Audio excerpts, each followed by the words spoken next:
America నుండి మనకి star bucks వచ్చింది. సో మనం ఇండియా నుండి వాళ్ళకి కూడా ఒక రిటర్న్ గిఫ్ట్ ఇద్దాం అనేసి కథ స్టార్ట్ చేసాం. సో కథ అంటే స్టోరీ కదా, ఈ కథలోకి రానా ఇప్పుడు వచ్చారు అంటే రానా దగ్గబట్టి మీ దాంట్లో ఇన్వెస్ట్ చేశారు కదా. అవును, ఇప్పుడు రానా వాళ్ళు ఏదో కొత్త టాక్ షో వచ్చింది కదా అమెజాన్ ప్రైమ్ లో ఉంది, అందులో ఉన్న కాఫీ మెషిన్ అన్ని కథ కాఫీవే కదా. ఒకటి నేను విన్నది ఏంటంటే థర్డ్ వేవ్ కి 120 స్టోర్స్ ఉన్నాయి.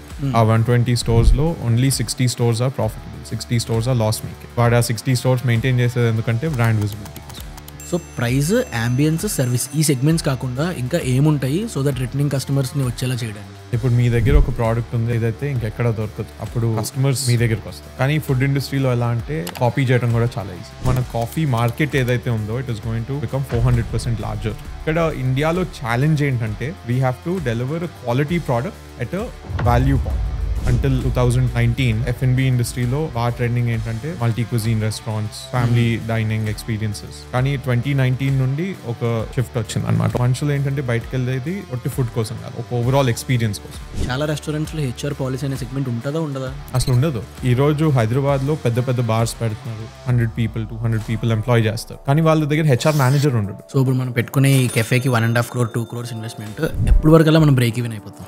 Maximum I would say 24 months. Within the first 9 to 12 months మీకు తెలిసిపోతుంది అసలు క్యాఫే క్లిక్ అయిందా లేదా అనేది. ఈ 9 monthsలో క్లిక్ అవ్వకపోతే ఇప్పుడు మనం ఏం చేయాలి? మీరు ఇండియాలో కాఫీ కన్నా టీ కన్సంప్షన్ చాలా ఎక్కువ, but everyone wants to start a cafe. Why? Next 5 years ఇండియాలో కాఫీ కన్సంప్షన్ 400% గ్రోత్ చూస్తాం. అసలు అంత గ్రోత్ ఎలా వస్తుంది? అసలు ఇప్పుడు నువ్వు ఒక కెఫే స్టార్ట్ చేద్దాం అనుకుంటే నీ ఓన్గా కెఫే సెటప్ చేసుకుంటే బెటరా, లేదా స్టార్ బక్స్, థర్డ్ వేవ్ ఇలాంటివి ఫ్రాంచైజీ తీసుకుని స్టార్ట్ చేస్తే బెటరా? ఇదే కాదు, ఇలాంటి చాలా క్వశ్చన్స్ని ఆన్సర్ చేయడానికి in today's podcast we have Pravista, the co-founder of Katha coffee. India నుంచి గ్లోబల్కి కాఫీ చైన్ బ్రాండ్ బిల్డ్ చేద్దాం అనే విజన్తో కథా కాఫీ స్టార్ట్ చేశారు. అండ్ కెఫే బిజినెస్ రిలేటెడ్ చాలా టాపిక్స్ డిస్కస్ చేసాం. So don't miss this podcast. Enjoy our today's podcast with Pravista on Telugu connects. Before going to the podcast నాది ఒక చిన్న సజెషన్. మీరు 90% ఆఫ్ ద పీపుల్ మన ఛానల్లో వీడియోస్ చూస్తున్నారు బట్ సబ్స్క్రైబ్ చేసుకోవట్లేదు. మీరు సబ్స్క్రైబ్ చేసుకుంటే మాకు కొంచెం మోటివేషన్ వస్తుంది, which helps us to bring the best content on the table. So subscribe చేసుకుని బెల్ ఐకాన్ ప్రెస్ చేయండి. ఇంక టైం ఏం వేస్ట్ చేయొద్దు. Let's get into the podcast. Hi bro. Hi, thanks for coming. Thank you for having me. So మనకి చాలా మంది ఆడియన్స్కి, యంగ్స్టర్స్కి business start చేద్దాం ఇంట్రెస్ట్ చాలా ఉంటుంది. బట్ మన మైండ్లో బిజినెస్ అనగానే మనకు వచ్చే ఫస్ట్ థాట్ అంటే స్టార్టింగ్లో స్టార్ట్ చేద్దాం, చిన్నగా స్టార్ట్ చేద్దాం అంటే ఫుడ్ ట్రక్ ఐడియా వస్తుంది. కొంచెం డబ్బులు ఉన్నాయంటే రెస్టారెంట్ ఆర్ కెఫే పెడదాం ఐడియా వస్తుంది. బట్ మనం డేటా చూసుకుంటే ప్రతి restaurant, most of the restaurants first ఇయర్లోనే ఫెయిల్ అయిపోయి ఉంటాయి. అసలు why do restaurants fail in India అంత ఫాస్ట్గా? Before I get into అసలు వై డూ రెస్టారెంట్స్ ఫెయిల్ అనేది, small businesses and startups generally first ఇయర్లో ఆల్మోస్ట్ 60% ఫెయిలియర్ రేట్ ఉంటుంది. రెస్టారెంట్స్కి చెడ్డ పేరు ఎందుకు వచ్చిందంటే చాలా publicly visible, very high profile కాబట్టి మనకి ఆ మిస్కన్సెప్షన్లో చాలామంది పడిపోయారు దట్ రెస్టారెంట్స్ అంటే హై రిస్క్ గేమ్ అనేసి. సో అది రెస్టారెంట్స్ అనేదే కాదు, స్టార్ట్అప్స్ ఇన్ జనరల్, రెస్టారెంట్ అనేది కూడా ఒక startup, it is a small business. So just like any other startup దానికి కూడా ఒక ఫెయిలియర్ రేట్ ఉంది. నార్మలీ మనం బ్రాడ్గా చూసుకుంటే like I said 50-60% startups first ఇయర్లో ఫెయిల్ అవుతాయి. 50-60% ఆఫ్ రెస్టారెంట్స్ కూడా ఫస్ట్ ఇయర్లో ఫెయిల్ అవుతాయి. సో అదొక misconception firstly, that restaurants are more risky than other small businesses అనేది. Just like any other business, restaurants కూడా చాలా టెక్నికల్ బిజినెస్. రెస్టారెంట్స్లో ఏంటంటే it is a very challenging business on the supply chain side. ఎందుకంటే ఇప్పుడు మనకు ఒక మెనూ ఉంటుంది, ఆ మెనూలో 100 items ఉంటాయి. ఆ 100 items తయారు చేయడానికి మీకు 300 ingredients ఉంటాయి. ఆ 300 ingredients మీకు 20 different suppliers నుండి వస్తాయి. అదే మీరు వేరే స్మాల్ బిజినెసెస్ చూసుకుంటే, ఇప్పుడు అపారల్ మీరు ఒక ఫ్యాక్టరీ నుండి కొంటారు, సింగిల్ సప్లయర్, మేబీ మీకు ఒక 40 SKUs ఉంటాయి. దాంట్లో ఒక 10 products, 4 colors, సైజెస్ అన్నీ కలుపుకుంటే 40 ఉంటాయి. సో మీకు సప్లై చైన్ అనేది చాలా ఈజీ, నాన్ పెరిషబుల్. మీరు అమ్మకపోతే అది 1 year తర్వాత కూడా అమ్ముకోవచ్చు, ఎక్స్పైరీ డేట్ ఉండదు. ఇక్కడ ఏంటి, అమ్మకపోతే ఎక్స్పైరీ డేట్ ఉంటుంది, వేస్టేజ్ ఉంటుంది.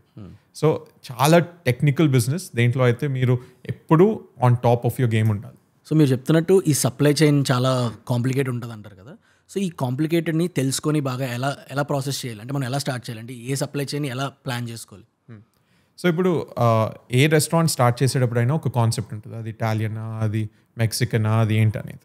సో మనం చాలామంది ఫస్ట్ టైం రెస్టారెంటర్స్ ఎక్కడ తప్పు చేస్తారంటే, వాళ్ళు చాలా ప్యాషనెట్గా ప్రోడక్ట్ని క్రియేట్ చేస్తారు, చాలా ప్యాషనెట్గా ఒక టీమ్ని తెస్తారు, అంతా సెటప్ చేస్తారు, అంబియన్స్ పైన చాలా ఫోకస్ చేస్తారు, కానీ సిస్టమ్స్ అండ్ ప్రాసెసెస్ పైన అసలు ఫోకస్ చేయరు. ఓకే. ఇప్పుడు చాలామంది రెస్టారెంట్స్తో నేను మాట్లాడినప్పుడు వాళ్ళ పాస్ సాఫ్ట్వేర్ ఏదైతే ఉంటుందో point of sale software restaurant open అయ్యే 1 వీక్ ముందు తీసుకుంటారు. ఆ 1 వీక్లో వాళ్ళు రెసిపీ సెంటర్ చేసుకోవాలి, సప్లై చైన్ సెటప్ చేయాలి అదే సాఫ్ట్వేర్లో, వాళ్ళు ఇన్వెంటరీ ట్రాకింగ్ చేసుకోవాలి, అంతా చేసుకోవాలి. సో ఎట్లా అవుతుంది అది 1 వీక్లో? అది అట్లీస్ట్ ఒక 30 days పడుతుంది అవన్నీ ఎంట్రీస్ చేసుకుని అంతా సరిగ్గా ట్రాక్ చేయాలంటే. సో రెస్టారెంట్స్లోకి వచ్చి చాలామంది ఎక్కడ దెబ్బతింటారంటే అది వాళ్ళు ప్యాషన్తో అప్రోచ్ చేస్తారు, టెక్నికల్గా అప్రోచ్ చేయరు. ఒక రెస్టారెంట్ సెటప్ చేస్తుంటే మనం ఒక ఫ్యాక్టరీ సెటప్ చేస్తున్నట్లే. ఎక్కడైతే మీకు ఒక ప్రొడక్షన్ లైన్ ఉంది, ఒక సప్లై చైన్ ఉంది, ఇంకా మీకు నాన్ స్టాప్ కస్టమర్స్ వస్తూ వెళ్తూ ఉన్నారు. సో మీకు ఆ టెక్నికల్ మైండ్ సెట్తో వెళ్తే డెఫినెట్గా సక్సెస్ఫుల్గా రన్ చేయగలుగుతారు ఒక రెస్టారెంట్ని.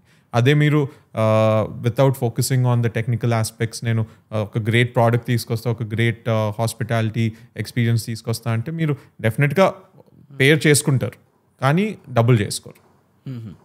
సో ఆ టెక్నికాలిటీస్ అంటే ఏముంటాయి ఈ రెస్టారెంట్ టెక్నికాలిటీస్లో? ఫస్ట్ అన్నిటికన్నా మీరు ఫుడ్ కాస్టింగ్ చూసుకోవాలి.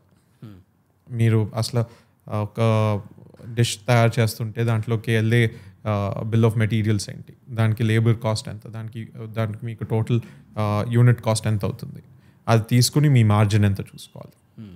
అసలు చాలామందికి అది ఐడియానే ఉండదు. చాలా ఆర్కేక్ టెక్నిక్స్ వాడుతూ ఉంటారు. ఎక్కడైతే వాళ్ళు ఓకే మాది ఓపెనింగ్ స్టాక్ ఎంత, క్లోజింగ్ స్టాక్ ఎంత, సో మా కన్జంప్షన్ మార్జిన్లో ఎంత అయింది, సో బేస్డ్ ఆన్ దట్ మా గ్రాస్ మార్జిన్ ఎంత అనేసి అదొకటి ఎవరు పట్టించుకోరు. Food costing very important. Next వచ్చేసి సప్లయర్స్తో మీరు ఎప్పుడు టచ్లో ఉండాలి. మీ సప్లయర్స్ మీ అందరికన్నా ఇంపార్టెంట్ పీపుల్ మీ బిజినెస్లో, ఏ బిజినెస్లో అయినా, not just in the restaurant industry. మీరు సప్లయర్స్తో ఒక మంచి రిలేషన్షిప్ మెయింటైన్ చేసుకుని టచ్లో ఉంటే మీకు మార్కెట్ ప్రైసెస్ గురించి అప్డేట్ వస్తూ ఉంటుంది, మీకు అసలు ఏం జరుగుతుంది మార్కెట్లో అని తెలుస్తుంది. ఇంకా మీకు ఎప్పుడైనా వాళ్ళ దగ్గర ఎక్సెస్ స్టాక్ ఉండి వాళ్ళు కొంచెం సేల్స్ టార్గెట్స్ మీట్ చేయడానికి డంప్ చేసుకోవాలంటే మీకు బెటర్ ప్రైస్ ఆఫర్ చేసి ఇమీడియట్గా మూవ్ చేయడానికి ట్రై చేస్తారు. సో మీరు సప్లై చైన్ పైన ఫోకస్ చేసుకుంటే మీకు డెఫినెట్గా మార్జిన్స్ హెల్దీగా ఉంటాయి. ఇంకొక సైడ్ మీరు మీ స్టాఫ్ని మంచిగా ట్రీట్ చేయాలి. ఎందుకంటే చాలామంది రెస్టారెంటర్స్ ఇక్కడ చాలా తప్పు చేస్తారు. వాళ్ళు హెచ్ఆర్ పాలసీస్ పెట్టరు, స్టాఫ్కి శాలరీస్ టైంకి ఇవ్వరు, వాళ్ళ టీమ్స్ని సరిగ్గా చూసుకోరు. సో దానివల్ల ఏమవుతుందంటే గెస్ట్ ఎక్స్పీరియన్స్ ఇంపాక్ట్ అవుతుంది. ఎప్పుడైతే ఆ స్టాఫ్ మెంబర్కి అనిపిస్తుందో అసలు ఈ కంపెనీకి ఎందుకు పని చేస్తున్నాను అనేది, how will he deliver good experience to the guest. Okay. So మీ స్టాఫ్ని మీరు హ్యాపీగా ఉంచగలాలి, మీ స్టాఫ్ని మీరు ట్రైన్ చేయగలాలి. ఇవన్నీ ఫోకస్ చేసుకుని ఒక హెచ్ఆర్ పాలసీ క్రియేట్ చేసుకుని దాన్ని ఇంప్లిమెంట్ చేయగలాలి. సో అప్పుడే మీకు బోత్ సైడ్స్, ఒక సైడ్ కస్టమర్ ఎక్స్పీరియన్స్ బాగుంటుంది, ఇంకొక సైడ్ మీ మార్జిన్స్ హెల్దీగా ఉంటాయి. ఒకటి సప్లై చైన్ ట్యాకిల్ చేయాలి, ఇంకొకటి హెచ్ఆర్ పాలసీ సైడ్ ట్యాకిల్ చేయాలి. అంటే చాలా రెస్టారెంట్స్లో హెచ్ఆర్ పాలసీ అనే సెగ్మెంట్ ఉంటుందా ఉండదా? అసలు ఉండదు. అసలు హెచ్ఆర్ పాలసీ సెగ్మెంట్ అనేది రెస్టారెంట్స్ ఈరోజు హైదరాబాద్లో పెద్ద పెద్ద బార్స్ పెడుతున్నారు, 100 people 200 people ఎంప్లాయ్ చేస్తారు, కానీ వాళ్ళ దగ్గర హెచ్ఆర్ మేనేజర్ ఉండడు. ఓకే. అకౌంటెంటే హెచ్ఆర్ చేస్తాడు. 100% కంపెనీకి హెచ్ఆర్ మేనేజర్ లేకపోవటం అనేది నాకు చాలా ఆశ్చర్యంగా అనిపించింది. నేను అదే సీనియర్ రెస్టారెంటర్స్ దగ్గరికి వెళ్ళి నేను ఒక హెచ్ఆర్ మేనేజర్, ఎందుకు నీకు హెచ్ఆర్ మేనేజర్, ఉన్న 30 మందికి నీకు హెచ్ఆర్ మేనేజర్ ఎందుకు అనేసి నన్ను అడుగుతారు. కానీ ఆ హెచ్ఆర్ మేనేజర్ నేను పెట్టుకున్నాక అట్రిషన్ రేట్ తగ్గిపోయింది, employee happiness has increased, retention పెరిగింది, better quality of employees are attracted to my organisation. So ఒక రైట్ హెచ్ఆర్ మేనేజర్ని పెట్టుకుని వాళ్ళని నేను గైడ్ చేసి వాళ్ళని ట్రైన్ చేసి హెచ్ఆర్ పాలసీస్ ఇంప్లిమెంట్ చేసినందుకు నాకు నా అట్రిషన్ రేట్ తగ్గింది. దీనివల్ల అయితే నా కాస్ట్ ఆఫ్ రీప్లేస్మెంట్ పడిపోయింది, నాకు బెటర్ క్వాలిటీ స్టాఫ్ దొరుకుతున్నారు, and my guest experience has improved. నాకు లాస్ట్ 6 monthsలో ఓన్లీ 4 1-star రివ్యూస్ వచ్చినాయి. ఓకే. సో అది ఒక హెచ్ఆర్ మేనేజర్ తీసుకొచ్చి నేను ఒక సిస్టమాటిక్ అప్రోచ్ తీసుకున్నా కాబట్టి నా స్టాఫ్ కూడా they see that okay company వాళ్ళని బాగా చూసుకుంటుంది, సో వాళ్ళు కంపెనీని బాగా చూసుకోవాలనేసి వాళ్ళు కూడా సేమ్ అప్రోచ్తో వర్క్ చేస్తున్నారు. Nice nice. సో మీరు 1 star 4 star అన్నారు కదా, అసలు యాక్చువల్లీ రెస్టారెంట్స్కి 1 stars ఈ స్టార్ రేటింగ్ ఎలా మెయింటైన్ చేస్తారు, ఎలా మేనేజ్ చేస్తారు అంటే హై స్టార్ రేటింగ్స్ వచ్చేలాగా? అది నన్ను అడిగితే మాత్రం నాకు నా కస్టమర్ వదిలిన స్టార్ రేటింగే రిఫ్లెక్ట్ అవుతుంది. ఓకే. సో మేము ఎప్పుడూ గేమ్ చేయడానికి ట్రై చేయలేదు, ఎప్పుడు ఎవరికి ఫాల్స్ పబ్లిసిటీ చేయడానికి డబ్బులు ఇచ్చి రేటింగ్స్ ఇవ్వమనలేదు. మా గెస్ట్ సేమ్ రేటింగ్ ఇస్తే అదే రిఫ్లెక్ట్ అవుతుంది. సో ఈ రోజున మాది 4.3 ఉంది గూగుల్ పైన. So that is all genuine customer ratings. ఒక్క రిక్వెస్ట్ ఏదైతే ఉంటుందో మా స్టాఫ్ సైడ్ నుండి కానీ నా సైడ్ నుండి కానివ్వండి, గెస్ట్కి ఒక రేటింగ్ వదలండి. 1 స్టార్ అవనివ్వండి, 5 స్టార్ అవనివ్వండి. అప్పుడే నాకు తెలుస్తుంది నా బిజినెస్ ఎలా పర్ఫామ్ చేస్తుందో. నాకు ఒక 1 స్టార్ రేటింగ్ వస్తే నాకు తెలుస్తుంది, ఓకే మేము ఇది తప్పు చేసాము, ఇది కరెక్ట్ చేసుకోవాలనేసి. మెయిన్గా ఈ కెఫేస్కి రెస్టారెంట్స్కి వచ్చిన కస్టమర్స్ ఈ 1 స్టార్ రేటింగ్ దేనికి ఇస్తారు అంటే వాళ్ళు ఏ సెగ్మెంట్ మీద వాళ్ళు ట్రిగర్ అయ్యి 1 స్టార్ రేటింగ్ ఇస్తారు? అంటే ఫుడ్ టేస్టా, లేదా అంబియన్స్, స్టాఫ్, మేనేజ్మెంట్? అంబియన్స్ అయితే ఎప్పుడు ఎవరికి అంత ప్రాబ్లం అనిపించదు. ఓకే, ఎందుకంటే వాళ్ళకి హైజీన్ మెయింటైన్ చేసి క్లీన్గా ఉంటే చాలు. ఓకే. ఎక్కడైతే వాళ్ళకి ప్రాబ్లం వస్తుందో మోస్ట్లీ సర్వీస్. ఇప్పుడు వెయిటర్ అటెంటివ్గా ఉండకపోతే, వాళ్ళకి ఫుడ్ టైంకి తీసుకుని రాకపోతే, రాంగ్ ఆర్డర్ తీసుకొస్తే అది చాలా ట్రిగర్ అవుతారు. ఫుడ్ టేస్ట్ కూడా కొంతమంది కాంప్రమైజ్ అయిపోతారు సర్వీస్ బాగుంటే. కానీ service is the most important thing. Okay. So మీరు ఇందాక మనం మాట్లాడుకున్నప్పుడు సప్లై చైన్ గురించి మాట్లాడాం. సో ఈ రెస్టారెంట్స్ కానీ కెఫే ఓనర్స్ కానీ ఈ సప్లై చైన్ మేనేజ్మెంట్లో ఏమైనా థింగ్స్ ఉన్నాయా ఇవి అస్సలు చేయకూడదు, అంటే ఈ థింగ్స్ని ప్రాపర్గా చెక్ చేసుకోవాలి, అలాంటి థింగ్స్ ఏమైనా ఉన్నాయా సప్లై చైన్ మేనేజ్మెంట్లో? అట్లాంటిది నా ఒపీనియన్లో అయితే మోస్ట్ ఇంపార్టెంట్ థింగ్ ఒక సాఫ్ట్వేర్ వాడండి. మీ పాస్ సాఫ్ట్వేర్ ఏదైతే ఉందో that is your best friend. మీరు దాన్ని ఫుల్గా యూటిలైజ్ చేసుకోండి, దాన్ని మాస్టర్ అయిపోండి. మీరు అది వాడుకోకపోతే you're making the biggest mistake. ఇంకొకటి ఏంటంటే my suggestion would be to any budding restaurateur, trends పట్టుకుని ఓపెన్ చేయొద్దు. ఒక లాంగ్ టర్మ్ విజన్ పెట్టుకుని ఓపెన్ చేయండి ఏ రెస్టారెంట్ ఓపెన్ చేసినా. ఓకే. సో ఎందుకు ట్రెండ్స్ పట్టుకుని అంటే చాలామంది ఏమనుకుంటారంటే ఇప్పుడు మార్కెట్లో ఈ ట్రెండ్ ఉంది, ఈ గ్యాప్ని మనం ఫిల్ చేసి ఈ టైంలో మనం రెస్టారెంట్ ఓపెన్ చేస్తే ఆ ఏరియాలో పక్క మనకు బిజినెస్ అయిపోతుంది అనే మైండ్ సెట్తో అందరూ థింక్ చేస్తారు, majority of the people. So మీరు ఏమంటున్నారంటే ఆ ట్రెండ్స్ పెట్టుకొని అలా బిజినెస్ స్టార్ట్ చేయొద్దు అంటున్నారు. ఎందుకు అలా? Trends of 2 types. ఒకటి లాంగ్ టర్మ్ ఉంటాయి, ఒకటి షార్ట్ టర్మ్ ఉంటాయి. చాలామంది షార్ట్ టర్మ్ ట్రెండ్స్ని పట్టుకుని బిజినెస్ చేద్దాం అనుకుంటారు, కానీ అది అన్సస్టైనబుల్. షార్ట్ టర్మ్ ట్రెండ్స్ అనేవి వచ్చిపోతూ ఉంటాయి. ఈరోజు ఫర్ ఇన్స్టెన్స్ పోలో షర్ట్ స్టైల్లో ఉంటాయి, రేపు బటన్ డౌన్ షర్ట్ స్టైల్లో ఉంటాయి. అట్లానే ఫుడ్ ఇండస్ట్రీలో కూడా ఈరోజు ఒక ట్రెండ్లో ఉంటుంది, ఇంకొక రోజు ఇంకొక ట్రెండ్లో ఉంటుంది. అట్లా అనేసి మీరు ఆ ట్రెండ్ని పట్టుకుని చేంజ్ చేసుకుంటూ ఉండలేరు మీ బిజినెస్ మోడల్. సో ఒక లాంగ్ టర్మ్ ట్రెండ్ని పట్టుకుని బిజినెస్ ఎస్టాబ్లిష్ చేసుకోండి. ఇప్పుడు అంటిల్ 2019 F&B ఇండస్ట్రీలో బాగా ట్రెండింగ్ ఏంటంటే ఈ multi cuisine restaurants, family dining experiences. కానీ 2019 నుండి ఒక షిఫ్ట్ వచ్చింది అనమాట in the hospitality industry generally, experiential dining. So మనుషులు ఏంటంటే బయటకు వెళ్ళేది ఒట్టి ఫుడ్ కోసం కాదు, ఒక ఓవరాల్ ఎక్స్పీరియన్స్ కోసం. ఇంకొకటి క్యాజువల్ డైనింగ్ స్టార్ట్ అయింది.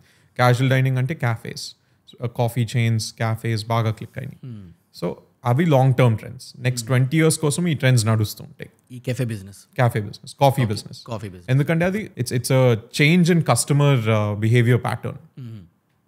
సో ఇప్పుడు మనకి టీ నుండి కాఫీకి ఒక బిహేవియర్ చేంజ్ వస్తుంది customers. 90% of India drinks tea. 10% drinks coffee. Okay. But there is a massive shift happening. There's a mindset change happening. Ekkadaithe in the next 10 years, we are going to see 40% of India drinking coffee and 60% drinking tea. So mana coffee market edaithe undo, it is going to become 400% larger than it is today. Why do you think ante anta large ga ee market grow avaniki reason em untadi? Globalization. ఇప్పుడు మనకి tea కూడా ఏంటంటే it is not native beverage. ఇది మనకి Britishers తీసుకొచ్చి introduce చేశారు. Right. ఆ British culture ఏదైతే ఉందో that influenced our culture and tea became a part of our daily life. అట్లాగే ఇప్పుడు కాఫీ అనేది ఏంటంటే it is a integral part of American culture. ఈ రోజున వరల్డ్లో most dominant culture American culture. మనం చూసేది అమెరికన్ టీవీ షోస్, వేసుకునేది అమెరికన్ బ్రాండ్స్, తిరిగేది అమెరికన్ కార్స్లో. సో అట్లా మనకి కల్చరల్ షిఫ్ట్ అవుతుంది అన్నమాట. మనము అప్పుడు బ్రిటిష్ కల్చర్తో ఇన్ఫ్లుయెన్స్ అయ్యి టీ డ్రింక్ చేయడం స్టార్ట్ చేసాం, ఇప్పుడు అమెరికన్ కల్చర్ ఇన్ఫ్లుయెన్స్ అయ్యి కాఫీ డ్రింక్ చేయడం స్టార్ట్ చేస్తున్నాం. సో మన లైఫ్ స్టైల్, మన చాయిస్ ఆఫ్ ఫుడ్ అంతా కూడా ఒక కల్చరల్ చాయిస్. మనము ఇడ్లీ తినచ్చు, పిజ్జా తినచ్చు, పాస్తా తినచ్చు, అంతా కూడా ఒక కల్చరల్ చాయిసే ఏదున్నా. సో మనకు ఆ కల్చరల్ షిఫ్ట్ వస్తుంది కాబట్టి coffee is becoming more dominant. So ఈ అమెరికా నుంచి మనకి కల్చర్ వస్తుంది. అట్ ద సేమ్ టైం మీరు యూఎస్లో చేశారు, మీ అండర్ గ్రాడ్ యూఎస్లో చేశారు. సో ఆ టైంలో అక్కడ కన్జ్యూమర్ బిహేవియర్స్కి ఈ హాస్పిటాలిటీ ఇండస్ట్రీలో ఇండియాలో ఉన్న కన్జ్యూమర్ బిహేవియర్కి ఏదైనా డిఫరెన్స్ చూసారా మీరు? డెఫినెట్గా ఉంది. ఇప్పుడు యూఎస్లో ఏంటంటే చాలామంది క్వాలిటీ చూసుకుంటారు, ప్రైస్ ట్యాగ్ చూసుకోరు. ప్రైస్ ట్యాగ్ చూడరు, వాళ్ళు క్వాలిటీ ఫస్ట్ ఉంటారు అక్కడ కస్టమర్స్ చాలా వరకు. వాళ్ళకి ప్రైస్ ట్యాగ్ అనేది సెకండరీ. అదొక అడ్వాన్స్డ్ ఎకానమీ, వాళ్ళ దగ్గర డిస్పోజబుల్ ఇన్కమ్స్ ఎక్కువ ఉన్నాయి కాబట్టి అంత ప్రైస్ సెన్సిటివ్ ఉండరు కస్టమర్స్. వాళ్ళకు ఒక 20% ఇటు అటు అయినా వాళ్ళకు ఓకే. అదే ఇండియాలో ఏంటంటే 20% ఇటు అటు అయితే మీకు బిజినెస్ సక్సెస్ అయినా అవుతుంది, ఫెయిలియర్ అయినా అవుతుంది. ఎందుకంటే మన వాళ్ళు quality conscious and value conscious. So ఇక్కడ ఇండియాలో ఛాలెంజ్ ఏంటంటే we have to deliver a quality product at a value point. మీరు ఒక క్వాలిటీ ప్రోడక్ట్ హై ప్రైస్ పాయింట్లో డెలివర్ చేస్తా అంటే you will never be able to crack the game. ఏ ఇండస్ట్రీలో అయినా అవనివ్వండి, అది any consumer oriented industry in India, I don't think it is possible. మనకి ఇంకా ఆ క్రిటికల్ మాస్ రాలేదు ఎక్కడైతే we can say customers will only care about quality but not about price. So ఈ ప్రైస్ క్వాలిటీ కాకుండా ఇంకా ఏమైనా డైనింగ్ టైం అప్పుడు కానీ ఇంకేదైనా సెగ్మెంట్స్లో ఏదైనా ఈ కన్జ్యూమర్ బిహేవియర్ అని అబ్జర్వ్ చేశారా?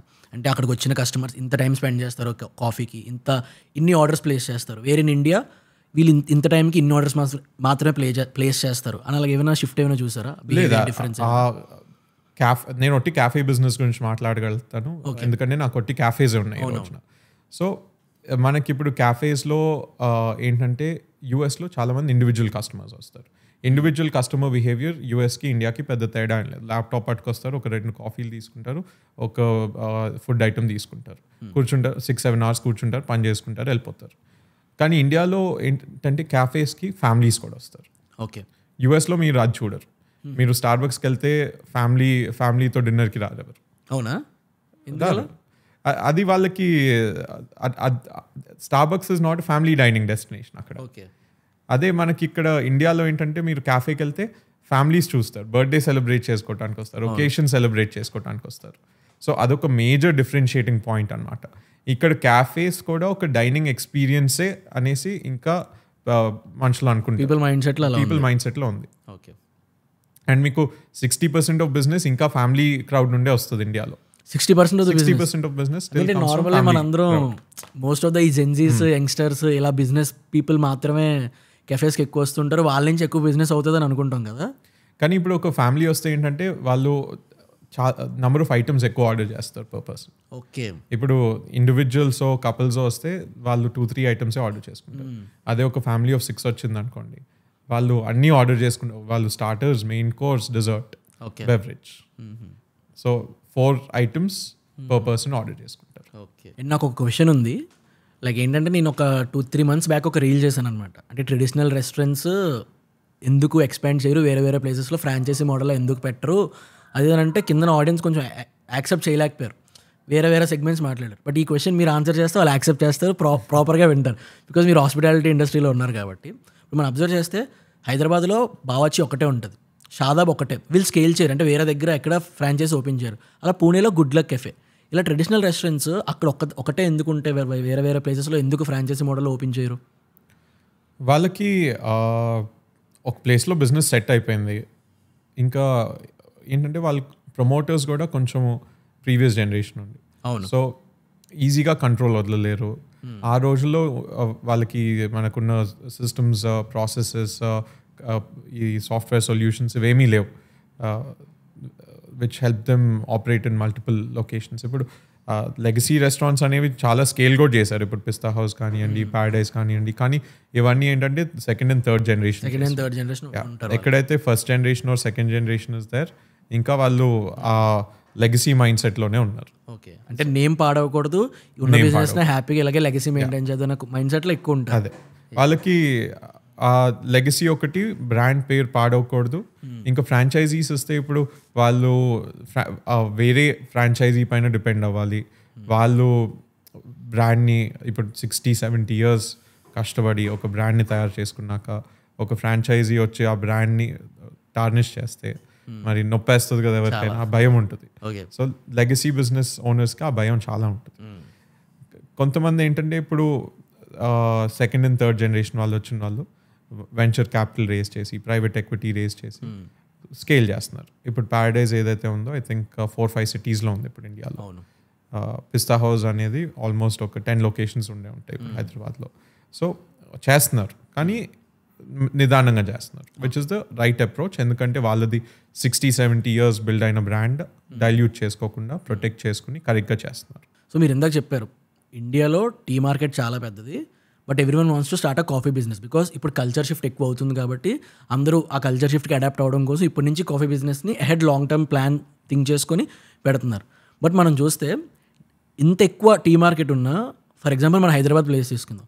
హైదరాబాద్లో ఓన్లీ ఆ టీ మార్కెట్కి ప్రీమియం ఆడియన్స్ని క్యాప్చర్ చేసింది నిలోఫర్ లాంటి ఒక్క కెఫేనే ఉంది. నిలోఫర్ టీ తప్ప ఇంకేమీ ప్రీమియం సెగ్మెంట్లో లేదు.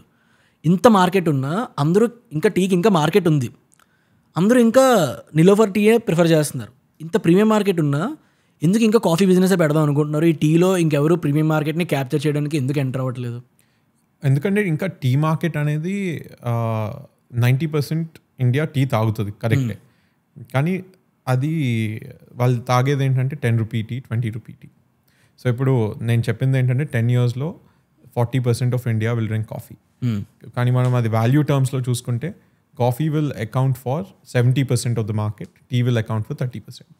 అంటే ఇప్పుడు 100 rupees టోటల్ మార్కెట్ ఉంటే 70 rupees will be coffee, 30 rupees will be worth tea.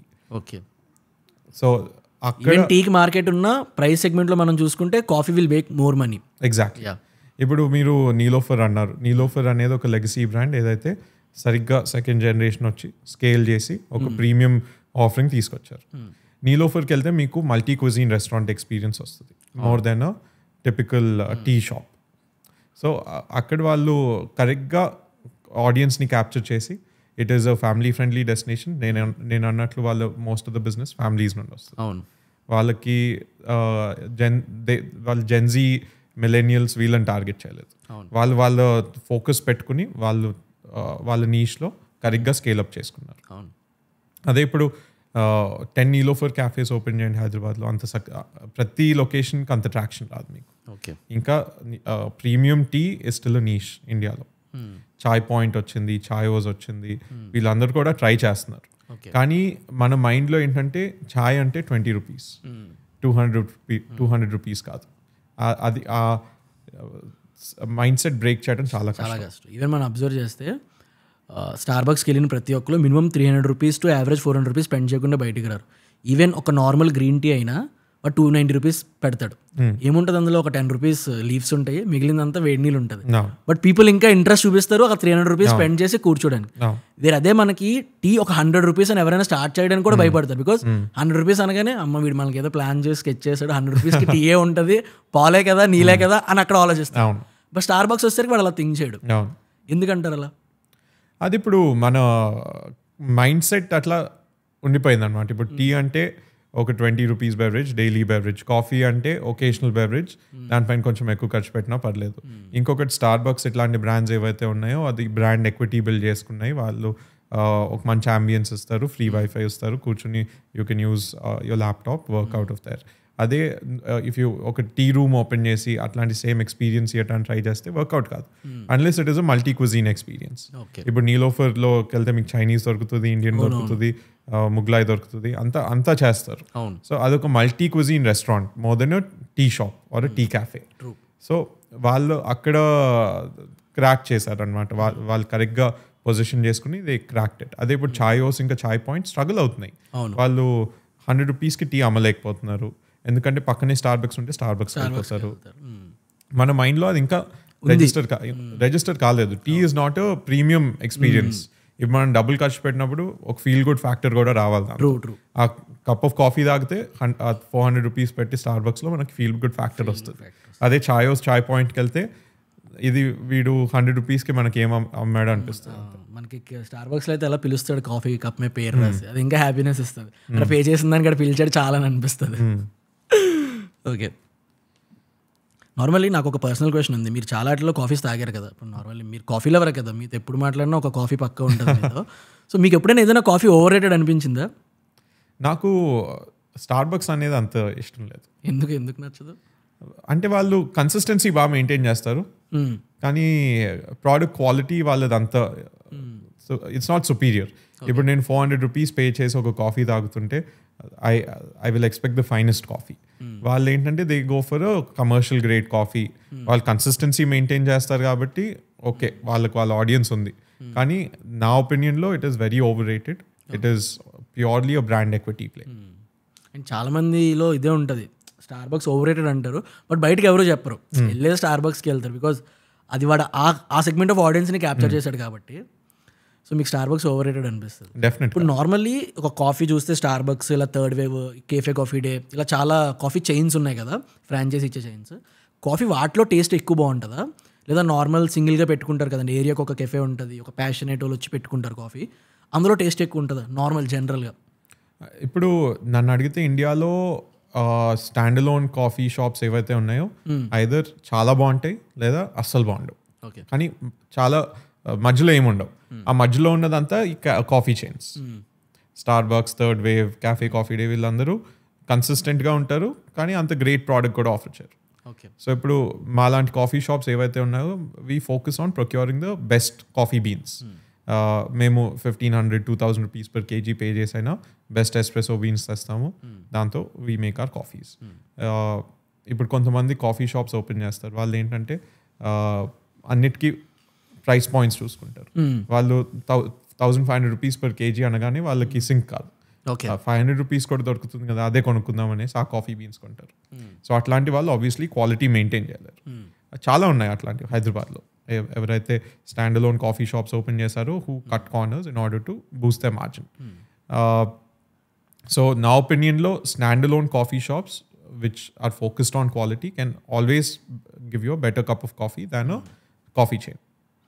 మనం అబ్జర్వ్ చేస్తే చాలామంది కాఫీ అనగానే ఈ మీరు చెప్పినట్టు ఈ స్టాండ్ అలోన్ కాఫీ షాప్స్ అంత పేరు బాగా ఉంటుంది because they don't market more. జనాలకి చాలా తక్కువ మందికి తెలుస్తూ ఉంటాయి, ఆ ఏరియాలో ఉన్న వాళ్ళకి మాత్రమే తెలుస్తుంటుంది because of taste and preference వాళ్ళ సెట్ అవుతుంటారు. బట్ సమ్వన్ ఎవరైనా ఒక న్యూ కాఫీ ట్రై చేద్దాం అనుకుంటే వాళ్ళ మైండ్లోకి ఫస్ట్ వచ్చేది స్టార్ బక్స్ కానీ థర్డ్ వేవ్ కానీ, బికాజ్ మనం అబ్జర్వ్ చేస్తే ఏరియాకి ఒక 3-4 కనిపిస్తాయి. సో దానివల్ల ఆ కాఫీ షాప్స్ ప్రిఫర్ చేస్తారు. డెఫినెట్గా only is of access and convenience. Okay. ఇప్పుడు 5 years ago థర్డ్ వేవ్ అనేది ఎవరికి తెలీదు. కానీ ఎందుకంటే వాళ్ళు హై స్ట్రీట్స్ పైన మాల్స్లో ఓపెన్ చేసి వాళ్ళు బ్రాండ్ రీకాల్ బిల్డ్ చేసుకున్నారు. ఓకే. కొన్ని కెఫేస్ ఓన్లీ బ్రాండ్ రీకాల్ కోసమే ఉంటాయా? అవును. బికాజ్ అక్కడ చూస్తే టేబుల్స్ అన్ని ఖాళీ ఉంటాయి, ఎవరో ఆడియన్స్ ఉండరు, అది కస్టమర్స్ ఎవరు ఉండరు. డెఫినెట్గా. ఒకటి నేను విన్నది ఏంటంటే థర్డ్ వేవ్కి 120 stores ఉన్నాయి. ఆ 120 stores only 60 stores are profitable, 60 stores are loss making. Okay. So వాడు ఆ 60 stores మెయింటైన్ చేసేది ఎందుకంటే బ్రాండ్ విజిబిలిటీ కోసం. సో అది వాడు మార్కెటింగ్ ఎక్స్పెన్స్ అని బుక్ చేసేసుకుంటాడు ఇంకా. Okay, nice. So for example మీరు ఎవరైనా ఆడియన్స్ ఇప్పుడు కాఫీ బిజినెస్లోకి ఎంటర్ అవుదాం అనుకున్నారు, they just want to start a new cafe, 1.5 crore 2 crores budget ఉంటుంది. సో అలాంటి వాళ్ళు ఒక స్టాండ్ అలోన్ కెఫే పెట్టుకొని బిల్డ్ చేసుకుంటే బెటరా, లేదా ఇలాంటి స్టార్ బక్స్ కానీ థర్డ్ వేవ్ కానీ అలాంటి వాళ్ళ దగ్గరికి వెళ్ళి ఫ్రాంచైజీ తీసుకొని స్టార్ట్ చేస్తే బెటరా? అంటే అది పర్సన్ టు పర్సన్ వేరీ అవుతుంటుంది. కొంతమందికి చాలా నేను అన్నట్లు ప్యాషనెట్గా నేను ఒక బ్రాండ్ స్టార్ట్ చేసి దాన్ని పెద్దగా చేద్దాం అనుకుంటే వాళ్ళది ఓన్ స్టార్ట్ చేసుకుని డెఫినెట్గా వాళ్ళు ట్రై చేయాలి. కానీ కొంతమంది ఏంటంటే నాకు కాఫీ షాప్ ఉందని చెప్పుకోవటానికి ఓపెన్ చేసుకుంటాను, ఒక నాకు జస్ట్ ఆ ఇమేజ్ కావాలి అనుకుంటే ఫ్రాంచైజీ తీసుకోవటమే బెటర్. ప్రోస్ అండ్ కాన్స్ ఏముంటాయి జనరల్గా? ఇప్పుడు మీరు ఫ్రాంచైజీ తీసుకుని, మా ఫ్రాంచైజీనే ఉంది, మీరు తీసుకుంటే మేమే మొత్తం డే టు డే ఆపరేషన్స్ నడిపిస్తాం. We take care of all of your customers. మీకు అసలు కాఫీ షాప్కి వచ్చే పని ఉండదు. ఓకే. సో మీకు పీస్ ఆఫ్ మైండ్ ఉంటుంది. It is very easy to run the operations. మీకు ఎవ్రీ మంత్ మీ రిపోర్ట్స్ వచ్చేస్తాయి. అదే మీరు మీ ఓన్ కాఫీ షాప్ పెట్టుకుందామంటే స్టాఫింగ్, సోర్సింగ్, మెనూ డిజైన్ అన్నీ చూసుకోవాలి ఎండ్ టు ఎండ్. దాంతో వచ్చే తలనొప్పులు అన్నీ కూడా చూసుకోవాలి. సో ఇంకా అదొక ఫుల్ టైం బిజినెస్ అనుకుని దిగాలి దాంట్లోకి. దిగితే అదే మీరు పార్ట్ టైం ఇది చేసుకుని నేను వేరేది కూడా చేసుకుంటా అంటే వర్కౌట్ అవుతుంది.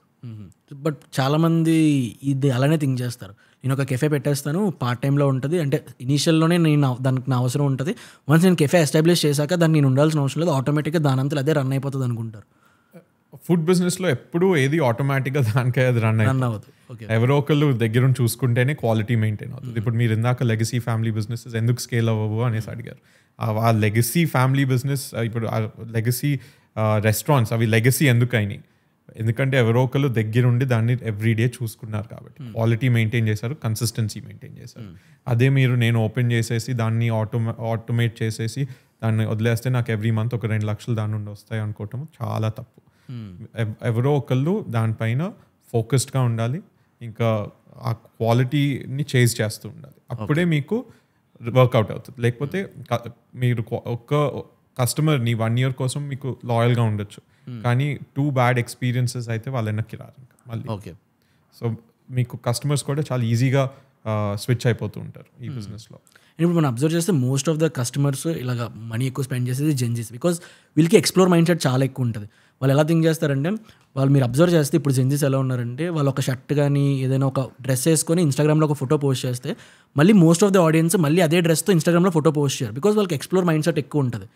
ఒక కెఫేకి వెళ్దాం, దీనికి వెళ్దాం అంటే వాళ్ళు ఫస్ట్ చెక్ చేసుకునేది మెనూ, తర్వాత యాంబియన్సే. ఈ యాంబియన్స్లో నాకు ఫోటో వస్తుందా రాదా, ఈ యాంబియన్స్లో కూర్చుంటే నేను స్టోరీ పెట్టుకోవడానికి నాకు బాగుంటుందా లేదా. సో ఇలాంటి మైండ్ సెట్ ఉన్న జెన్జీస్కి వాళ్ళు ఒక కెఫేకి కానీ వెళ్తే మళ్ళీ నెక్స్ట్ ఇంకో కొత్త కెఫేకి ఏం వెళ్దాం అని థింక్ చేస్తుంటారు. సో ఈ బ్యారియర్ని మీరు ఎలా బ్రేక్ చేసి అదే కెఫే, అదే ఆడియన్స్ని, అదే కస్టమర్స్ని మళ్ళీ మీ కెఫేకి వచ్చేలా ఎలా చేస్తారు? ఎంతైనా వాళ్ళు ఒక క్యాఫేకి వెళ్ళి ఫోటో తీసుకుంటే మళ్ళీ వెళ్ళరు, కానీ ఆ క్యాఫేకి వెళ్ళి వాళ్ళకి ఫుడ్ చాలా నచ్చితే, సర్వీస్ చాలా నచ్చితే మళ్ళీ వస్తూనే ఉంటారు.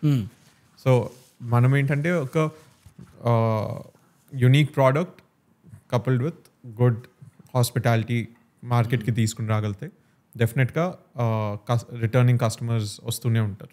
ఎంతైనా వాళ్ళు అంబియన్స్ చేస్తున్నా, నేను ఏది చేస్తూ ఉన్నా అది వన్ టైం, మీకు రిటర్నింగ్ కస్టమర్స్ వచ్చేది for quality product. So price, ambience, service ఈ సెగ్మెంట్స్ కాకుండా ఇంకా ఏముంటాయి సో దట్ రిటర్నింగ్ కస్టమర్స్ని వచ్చేలా చేయడానికి? డెఫినెట్గా యునీక్నెస్ ఆఫ్ ప్రోడక్ట్. ఇప్పుడు మీ దగ్గర ఒక ప్రోడక్ట్ ఉంది ఏదైతే ఇంకెక్కడ దొరకదు సిటీలో, అప్పుడు కస్టమర్స్ మీ దగ్గరికి వస్తారు, మీకు మొనాపలీ ఉన్నట్లే ఇంకా దానిపైన. కానీ ఫుడ్ ఇండస్ట్రీలో ఎలా అంటే కాపీ చేయడం కూడా చాలా ఈజీ. సో మీ మొనాపలీ ఎక్కువ రోజులు ఉండదు. ఓకే. సో మీరు ఎప్పుడు ఇన్నోవేట్ చేస్తూ ఉండాలి, డిఫరెంట్ ప్రోడక్ట్స్ తెస్తూ ఉండాలి. సో ఆ ప్రెషర్ ఉంటుంది మీ పైన, మీ టీం పైన. మేము 2023లో ఎప్పుడైతే కథ స్టార్ట్ చేసామో మ్యాంగో క్రీమ్ ఫ్రెంచ్ టోస్ట్ అనేసి ఒక ప్రోడక్ట్ తీసుకొచ్చాం. ఓకే. హైదరాబాద్ మార్కెట్లో first time mango French toast stuffed with brioche bread, stuffed with mango jelly and one cut mango on top. చాలా యూనిక్ ప్రెజెంటేషన్ ఉండాలి, చాలా క్లిక్ అయింది. అదొక్క ప్రోడక్ట్ పైన ఆల్మోస్ట్ 40 lakhs సేల్ చేసి ఉంటాం. As a 45-seater cafe. మాది 45-seater ఓవరాల్. ఈ ఇయర్ సమ్మర్లో చూసుంటారు, at least 10 other cafes in Jubilee Hills did a mango French toast. So ఇప్పుడు చేశారు. ఇప్పుడు ట్రూ బ్లాక్ వాళ్ళు చేశారు, they copied the presentation, they did it. Lease అనేసి ఒకటి ఉంది ఇక్కడ, వాళ్ళు చేశారు. సో చాలా వేరే పెద్ద బ్రాండ్స్ కూడా they copied us and they did the same thing. ఇప్పుడు మేము అదే దానిపైన కూర్చుని ఉంటే అయిపోయేది. మేము ఈ సమ్మర్ కూడా 40 lakhs సేల్ చేసాం, కానీ వేరే ప్రోడక్ట్ పైన. We did twice baked stuffed croissant, mango cheese cake క్రోసాంట్ అనేసి దానిపైన చేసాం. సో ఇప్పుడు నెక్స్ట్ ఇయర్ డెఫినెట్గా ఈ బ్రాండ్స్ అన్ని మమ్మల్ని కాపీ చేసి they will bring out this product. డెఫినెట్గా ప్లాన్ చేస్తారు. సో మాదేంటంటే మేము ఎప్పుడు అహెడ్ ఆఫ్ ద కర్వ్ ఉండాలి, యూనిక్గా ప్రోడక్ట్స్ తీసుకొస్తూ ఉండాలి, ఇంకా ఇన్నోవేట్ చేస్తూ ఉండాలి. మా దగ్గర ఉన్న ప్రోడక్ట్ ఇంకెవరి దగ్గర దొరకకూడదు. అలా అనేసి మా సర్వీస్ని మేమేమీ పట్టించుకోకుండా ఉన్నాము. మా గెస్ట్ ఎక్స్పీరియన్స్ ఎప్పుడు పర్ఫెక్ట్ ఉండాలనేసి ట్రై చేస్తూ ఉంటాము. సో మేము అన్ని బేసెస్ కవర్ చేసుకుని పెట్టుకుంటాం. అందుకనే మా బిజినెస్ కన్సిస్టెంట్గా ఉంటుంది, కస్టమర్స్ వెనక్కి వస్తూ ఉంటారు. ఓకే. ఇప్పుడు మీరు చెప్పారు కదా, ఇప్పుడు మేము ఇలా కొత్తది ఇన్నోవేట్ చేస్తూ ఉంటాం అది అని. ఎవ్రీ టైం మనం ఏదైనా ఇన్నోవేట్ చేసినప్పుడు రిస్క్ ఫ్యాక్టర్ ఎక్కువ ఉంటుంది, బికాజ్ దీనికి యాక్సెప్టెన్స్ ఎలా ఉంటుంది, ఈ రిస్క్ ఫ్యాక్టర్ కూడా క్యాలిక్యులేట్ చేసుకోవాలి. ఆడియన్స్ ఎంతవరకు యాక్సెప్ట్ చేస్తారు, యాక్సెప్ట్ చేయకపోతే హోల్ ఇన్నోవేషన్ టైం అదంతా వేస్ట్ అయిపోతుంటుంది. సో ఇలాంటి ఇన్నోవేట్ చేసినప్పుడు మనం ఎలాంటి టైప్ ఆఫ్ ఛాలెంజెస్ ఫేస్ చేస్తుంటాం, సో మనం ఏం ప్రికాషన్స్ తీసుకోవాలి ఇలాంటి ఇన్నోవేట్ చేసినప్పుడు ఈ హాస్పిటాలిటీ ఇండస్ట్రీలో? మనకేంటంటే మన టార్గెట్ కస్టమర్ని చాలా బాగా అర్థం చేసుకోవాలి. ఇప్పుడు మీరు కొత్త బ్రాండ్ అయితే మీకు అర్థం చేసుకోవడానికి ఒక 6 months పడుతుంది. మన లోకల్ మార్కెట్లో అసలు ఎలాంటి కస్టమర్స్ మన దగ్గరికి వస్తున్నారు, వాళ్ళ ఏజ్ గ్రూప్ ఏంటి, వాళ్ళ డెమోగ్రాఫిక్స్ ఏంటి అనేసి ఒకసారి మీకు అది అర్థమైతే ఆ కస్టమర్ని మైండ్లో పెట్టుకుని మీరు ఇన్నోవేట్ చేస్తూ ఉండాలి. సో మా దగ్గర కూడా అదే సేమ్ ఫిలాసఫీ. మేము స్టార్ట్ చేసినప్పుడు మేము చాలా millennial focused and Gen Z focused brand. కానీ నేను చెప్పినట్లు మా business 60% of our business comes from families. So మేము పిజ్జాస్, పాస్తాస్, బర్గర్స్ వీటిపైన కూడా ఫోకస్ చేసి ఇన్నోవేట్ చేయాల్సింది వచ్చింది.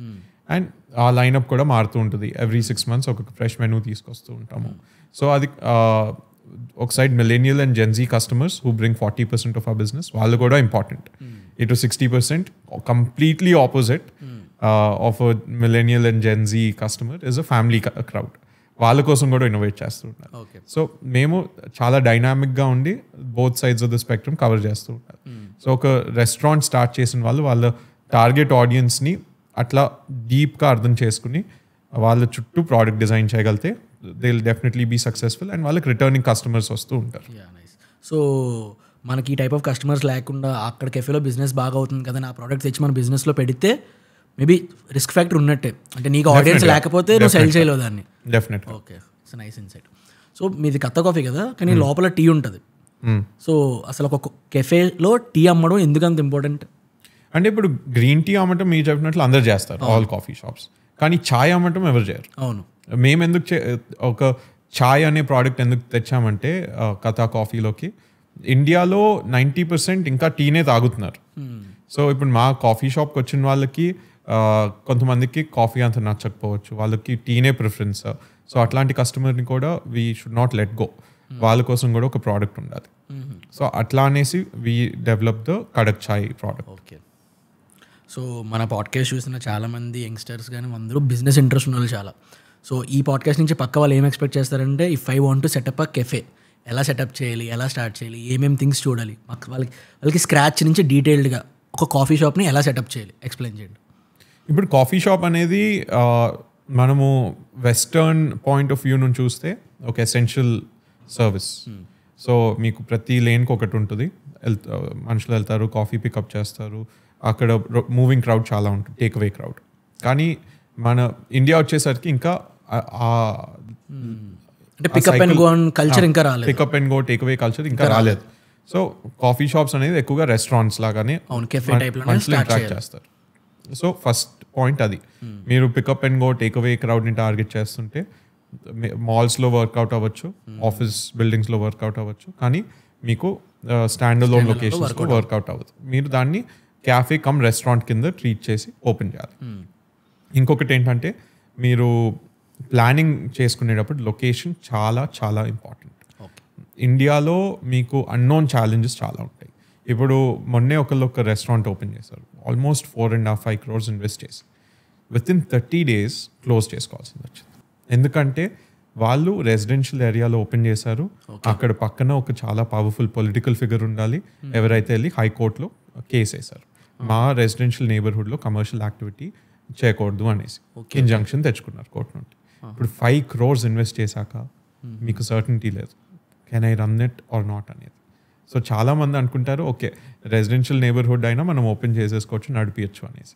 కానీ అక్కడ పార్కింగ్ ఉందా, అక్కడ మీకు ఎలక్ట్రిసిటీ కనెక్షన్ కమర్షియల్ ఉందా లేదా, అక్కడ మీకు జిహెచ్ఎంసీ పర్మిట్ వస్తుందా రాదా, అన్నీ చూసుకుని వెళ్ళటమే బెటర్. ఎందుకంటే మీరు 1.5-2 crores ఇన్వెస్ట్ చేసుకుని ఓపెన్ చేసుకున్నాక మీ పక్కన ఉన్న వాళ్ళు కోర్టుకి వెళ్ళి ఇంజంక్షన్ తెస్తే మీరు మరి ఏం చేస్తారు? ఆ ఇన్వెస్ట్మెంట్ అంతా లాక్ ఇన్ అయినట్లే. అంటే ఇప్పుడు ఒక రెసిడెన్షియల్ ఏరియాలో ఉన్నప్పుడు వాళ్ళకి పార్కింగ్ ప్రాబ్లం కానీ క్రౌడ్ ప్రాబ్లం కానీ ఏదైనా అయితే వాళ్ళు కోర్టులో కేసేస్తే అది ప్రాబ్లమేటిక్లోకి వెళ్ళిపోతుంది. డెఫినెట్గా. ఓకే, డెఫినెట్గా. మీరు అది ఒక కమర్షియల్ బిల్డింగ్లో ఓపెన్ చేయకుండా రెసిడెన్షియల్ కాలనీలో ఓపెన్ చేస్తే అక్కడ ఉన్న రెసిడెంట్స్కి డెఫినెట్గా రైట్ ఉంటుంది వెళ్ళి కేసు వేయడానికి. అంటే రెసిడెన్షియల్ ప్లేస్లో అయితే కొంచెం ప్రైస్ తగ్గుతుంది అని చెప్పి కాస్ట్ కటింగ్ కోసం ఓపెన్ చేస్తారా? కాస్ట్ కటింగ్ కోసం ఓపెన్ చేస్తారు, అంబియన్స్ కోసం ఓపెన్ చేస్తారు, పాతిల్లు తీసుకుని చేస్తారు. కానీ ఇప్పుడు ఫస్ట్ టైం హైదరాబాద్లో ఇట్లా అయింది, ఇంత పెద్ద రెస్టారెంట్కి ఈ ఛాలెంజ్ రావటం ఫస్ట్ టైం. సో అది కూడా ఒకటి ఆలోచించుకోవాలి, లొకేషన్. ఇంకొకటి యాక్సెసిబిలిటీ. ఇప్పుడు మీరు లొకేషన్ ఐడెంటిఫై చేసుకున్నాక మీ కస్టమర్స్కి ఈజీ యాక్సెసిబిలిటీ ఉందా లేదా అది కూడా చూసుకోవాలి. థర్డ్ థింగ్ వచ్చేసి మీరు ఫైనాన్షియల్ ప్లానింగ్ జాగ్రత్తగా చేసుకోవాలి. మీరు ఫర్ ఎగ్జాంపుల్ యాక్సెసిబిలిటీ అంటే ఫస్ట్ ఫ్లోర్ గ్రౌండ్ ఫ్లోర్ అలా అంటున్నారా? అంటే లైక్ అంటే పార్క్ చేయగానే దగ్గరికి వచ్చి కాఫీ తీసుకొని వెళ్ళేలాగా. ఫర్ ఎగ్జాంపుల్ థర్డ్ ఫ్లోర్లో ఫోర్త్ ఫ్లోర్లో ఉంటే యాక్సెసిబిలిటీ కొంచెం కష్టంగా అనిపిస్తుంది. కష్టంగానే ఉంటుంది. సో అదే మీరు ఇప్పుడు టెర్రస్ పైన పెట్టారనుకోండి, అది మెయిన్ రోడ్ పైన నుండి కస్టమర్ వచ్చి వ్యాలీ ఎక్కించుకుని పైకి వస్తారు, అది ప్రాబ్లం కాదు. కానీ లోపల ఎక్కడో చిన్న గల్లీలో పెట్టి చేయాలి అంటే ఇప్పుడు కొంచెం కష్టమే అది. అన్లెస్ అది మీ రిస్క్ ఫ్యాక్టర్ ఇంక్రీజ్ చేస్తుంది. ఇప్పుడు మేము కథా కాఫీలో చేసింది అదే, చిన్న గల్లీలో పెట్టి లోపలికి ఉంటుంది అది. లోపలికి ఉంది. సో మా లక్ ఏంటంటే ఆ బిల్డింగ్ కమర్షియల్ బిల్డింగ్, కమర్షియల్ జోన్లో ఉంది. రోడ్ కూడా రోడ్ నెంబర్ 3 కానుకుని ఉంది కాబట్టి మేము ఈజీగా సర్వైవ్ అయ్యాం. కానీ ఇప్పుడు మళ్ళీ ఇదంతా తెలుసుకున్నాక అక్కడే ఓపెన్ చేస్తావు అట్లాంటి లొకేషన్లోనే అంటే I would say no. Main road పైన ఈజీ యాక్సెసిబిలిటీ ఉండటము చాలా important. That also improves your customer retention. వాళ్ళకి ఈజ్ ఆఫ్ యాక్సెస్ ఉంటే కస్టమర్స్ మళ్ళీ వస్తూ ఉంటారు. వాళ్ళకి కొంచెం చిన్న గల్లీలోకి వచ్చి రావాలి అంటే కష్టం అనిపిస్తుంది. సో అదొకటి, మీ లొకేషన్ ఇవాల్యుయేట్ చేసుకునేటప్పుడు యాక్సెస్ చూసుకోండి, మీ నేబర్స్ ఎవరో చూసుకోండి. మీకు అక్కడ మున్సిపల్ పర్మిషన్స్ వస్తాయా, కమర్షియల్ ఎలక్ట్రిసిటీ ఉందా లేదా, ఇవన్నీ స్టడీ చేసుకోండి. నెక్స్ట్ వచ్చేసి మీరు ఫైనాన్షియల్ ప్లానింగ్లోకి దిగండి. మీ అంబియన్స్ ఏ లెవెల్లో చేయాలనుకుంటున్నారు, అసలు మీ టార్గెట్ ఆడియన్స్ ఏంటి. మీరు ఇప్పుడు జెన్జీ మిలేనియల్ క్రౌడ్ని చేస్ చేస్తుంటే అంబియన్స్ ఒకలాగా ఉండాలి. మీరు ఫ్యామిలీ క్రౌడ్ని చేస్ చేస్తుంటే ఒకలాగా ఉండాలి. సో అసలు మీ టార్గెట్ ఆడియన్స్ ఎవరో ఐడెంటిఫై చేసుకుని దాని తర్వాత ఆర్కిటెక్ట్తో కూర్చుని అంబియన్స్ ఇవన్నీ డిజైన్ చేసుకోండి. బిఫోర్ యూ స్టార్ట్ కన్స్ట్రక్షన్ నా అడ్వైస్ ఏంటంటే, చాలా మంది తప్పు చేస్తారు, మేము కూడా చేసాం ఈ తప్పు. ఒక కాంట్రాక్టర్ దగ్గరికి వెళ్ళి టర్న్కి ప్రాజెక్ట్ ఇవ్వకుండా 5 కాంట్రాక్టర్స్ దగ్గరికి వెళ్ళి, సరే నువ్వు ప్లంబింగ్, ఎలక్ట్రిసిటీ నువ్వు చూసుకో, సివిల్ నువ్వు చూసుకో, కార్పెంటరీ నువ్వు చూసుకో అనేసి మనం మేనేజ్ చేయడానికి ట్రై చేస్తాం కాస్ట్ కటింగ్ కోసం. ఆ తలనొప్పిలో పడేదానికన్నా 10% ఎక్కువ ఇచ్చి టర్న్కి ఇచ్చేయండి, మీకు ఫినిష్ ఒకళ్ళే చూసుకునేలాగా అవుతుంది. 10-15% ఎక్కువ, కానీ మీకు ఫాస్ట్గా పని అయిపోతుంది, ఇంకా ఫినిష్ బాగా వస్తుంది. సో ఇలాంటి అంబియన్స్కి మీరు చెప్పినట్టు ఫైనాన్సెస్ ప్లాన్ చేసుకున్నప్పుడు, హైదరాబాద్ లాంటి ఏరియాలో మనం కెఫే పెట్టాలంటే, ఇప్పుడు హైదరాబాద్ లాంటి సిటీలో మనం కెఫే ఓపెన్ చేయాలంటే అంబియన్స్కి మినిమం ఎంత స్పెండ్ చేయాలి? సో అంటే అంబియన్స్కి ఎంత స్పెండ్ చేయాలి, రియల్ ఎస్టేట్కి ఎంత స్పెండ్ చేసుకోవాలి, సో దట్ మనకు మనం పెట్టిన 1.5 crore 2 crore కాఫీ షాప్కి మనం ఎప్పటికీ రిటర్న్ మనీ తెచ్చుకోగలం. సో ఆడియన్స్కి ఇంకా క్లియర్గా అర్థం అవడం కోసం అది చాలా వేరియబుల్ అనమాట. ఇప్పుడు మీరు ఎగ్జిస్టింగ్ బిల్డింగ్ తీసుకుని దాన్ని కన్వర్ట్ చేద్దామంటే ఒకలాగా ఉంటుంది, అదే మీరు కమర్షియల్ స్పేస్ తీసుకుని కడదామంటే ఒకలాగా ఉంటుంది. కానీ అంబియన్స్ క్రియేట్ చేయడానికి మీకు ఎక్కువ రిసోర్సెస్ అవసరం లేదు నిజం చెప్పాలంటే. మీరు ఎక్స్పెన్సివ్ ఫినిషెస్, ఎక్స్పెన్సివ్ వుడ్ ఇవన్నీ తీసుకునే అవసరం లేదు. సింపుల్గా చేసి నీట్గా చేస్తే దాన్ని కస్టమర్స్ చాలా అప్రిషియేట్ చేస్తారు. మీరు అదే హైఫైగా ఆర్టిస్టిక్ ఎలిమెంట్స్ ఇవి అవి పెట్టి ఏదో హంగామా క్రియేట్ చేద్దామంటే అది షార్ట్ లివ్డ్. మీరు అదే డబ్బులు ఇన్స్టెడ్ సేవ్ చేసుకుని గెస్ట్ ఎక్స్పీరియన్స్ ఇంప్రూవ్ చేసుకుంటే మీకు రిటర్నింగ్ కస్టమర్స్ ఉంటారు, మీకు యూనిట్ ఎకనామిక్స్ బెటర్గా ఉంటాయి, ఇంకా ఇనిషియల్ క్యాపిటల్ కూడా తక్కువ అవసరం ఉంటుంది. సో నార్మల్లీ అంటే హైఫై ఫర్నిచర్, మంచి ల్యాండ్ లైట్స్ ఇవన్నీ కాకుండా సో కస్టమర్ ఎక్స్పీరియన్స్ మీద మనం మనీ స్పెండ్ చేసుకుంటే సో కస్టమర్స్ని అట్రాక్ట్ చేయడానికి హెల్ప్ అవుతుంది. డెఫినెట్గా మీరు అంబియన్సే నా హీరో ప్రోడక్ట్ అనుకుంటే చాలా షార్ట్ లివ్డ్ ఉంటుంది. అది ambience is short lived thing. Short lived ambience మీద ఎక్కువ స్పెండ్ చేయడం టైం వేస్ట్. దాంతో వచ్చే హెడ్ ఏక్స్ కూడా ఉంటాయి, దాన్ని మెయింటైన్ కూడా చేయాలి కదా.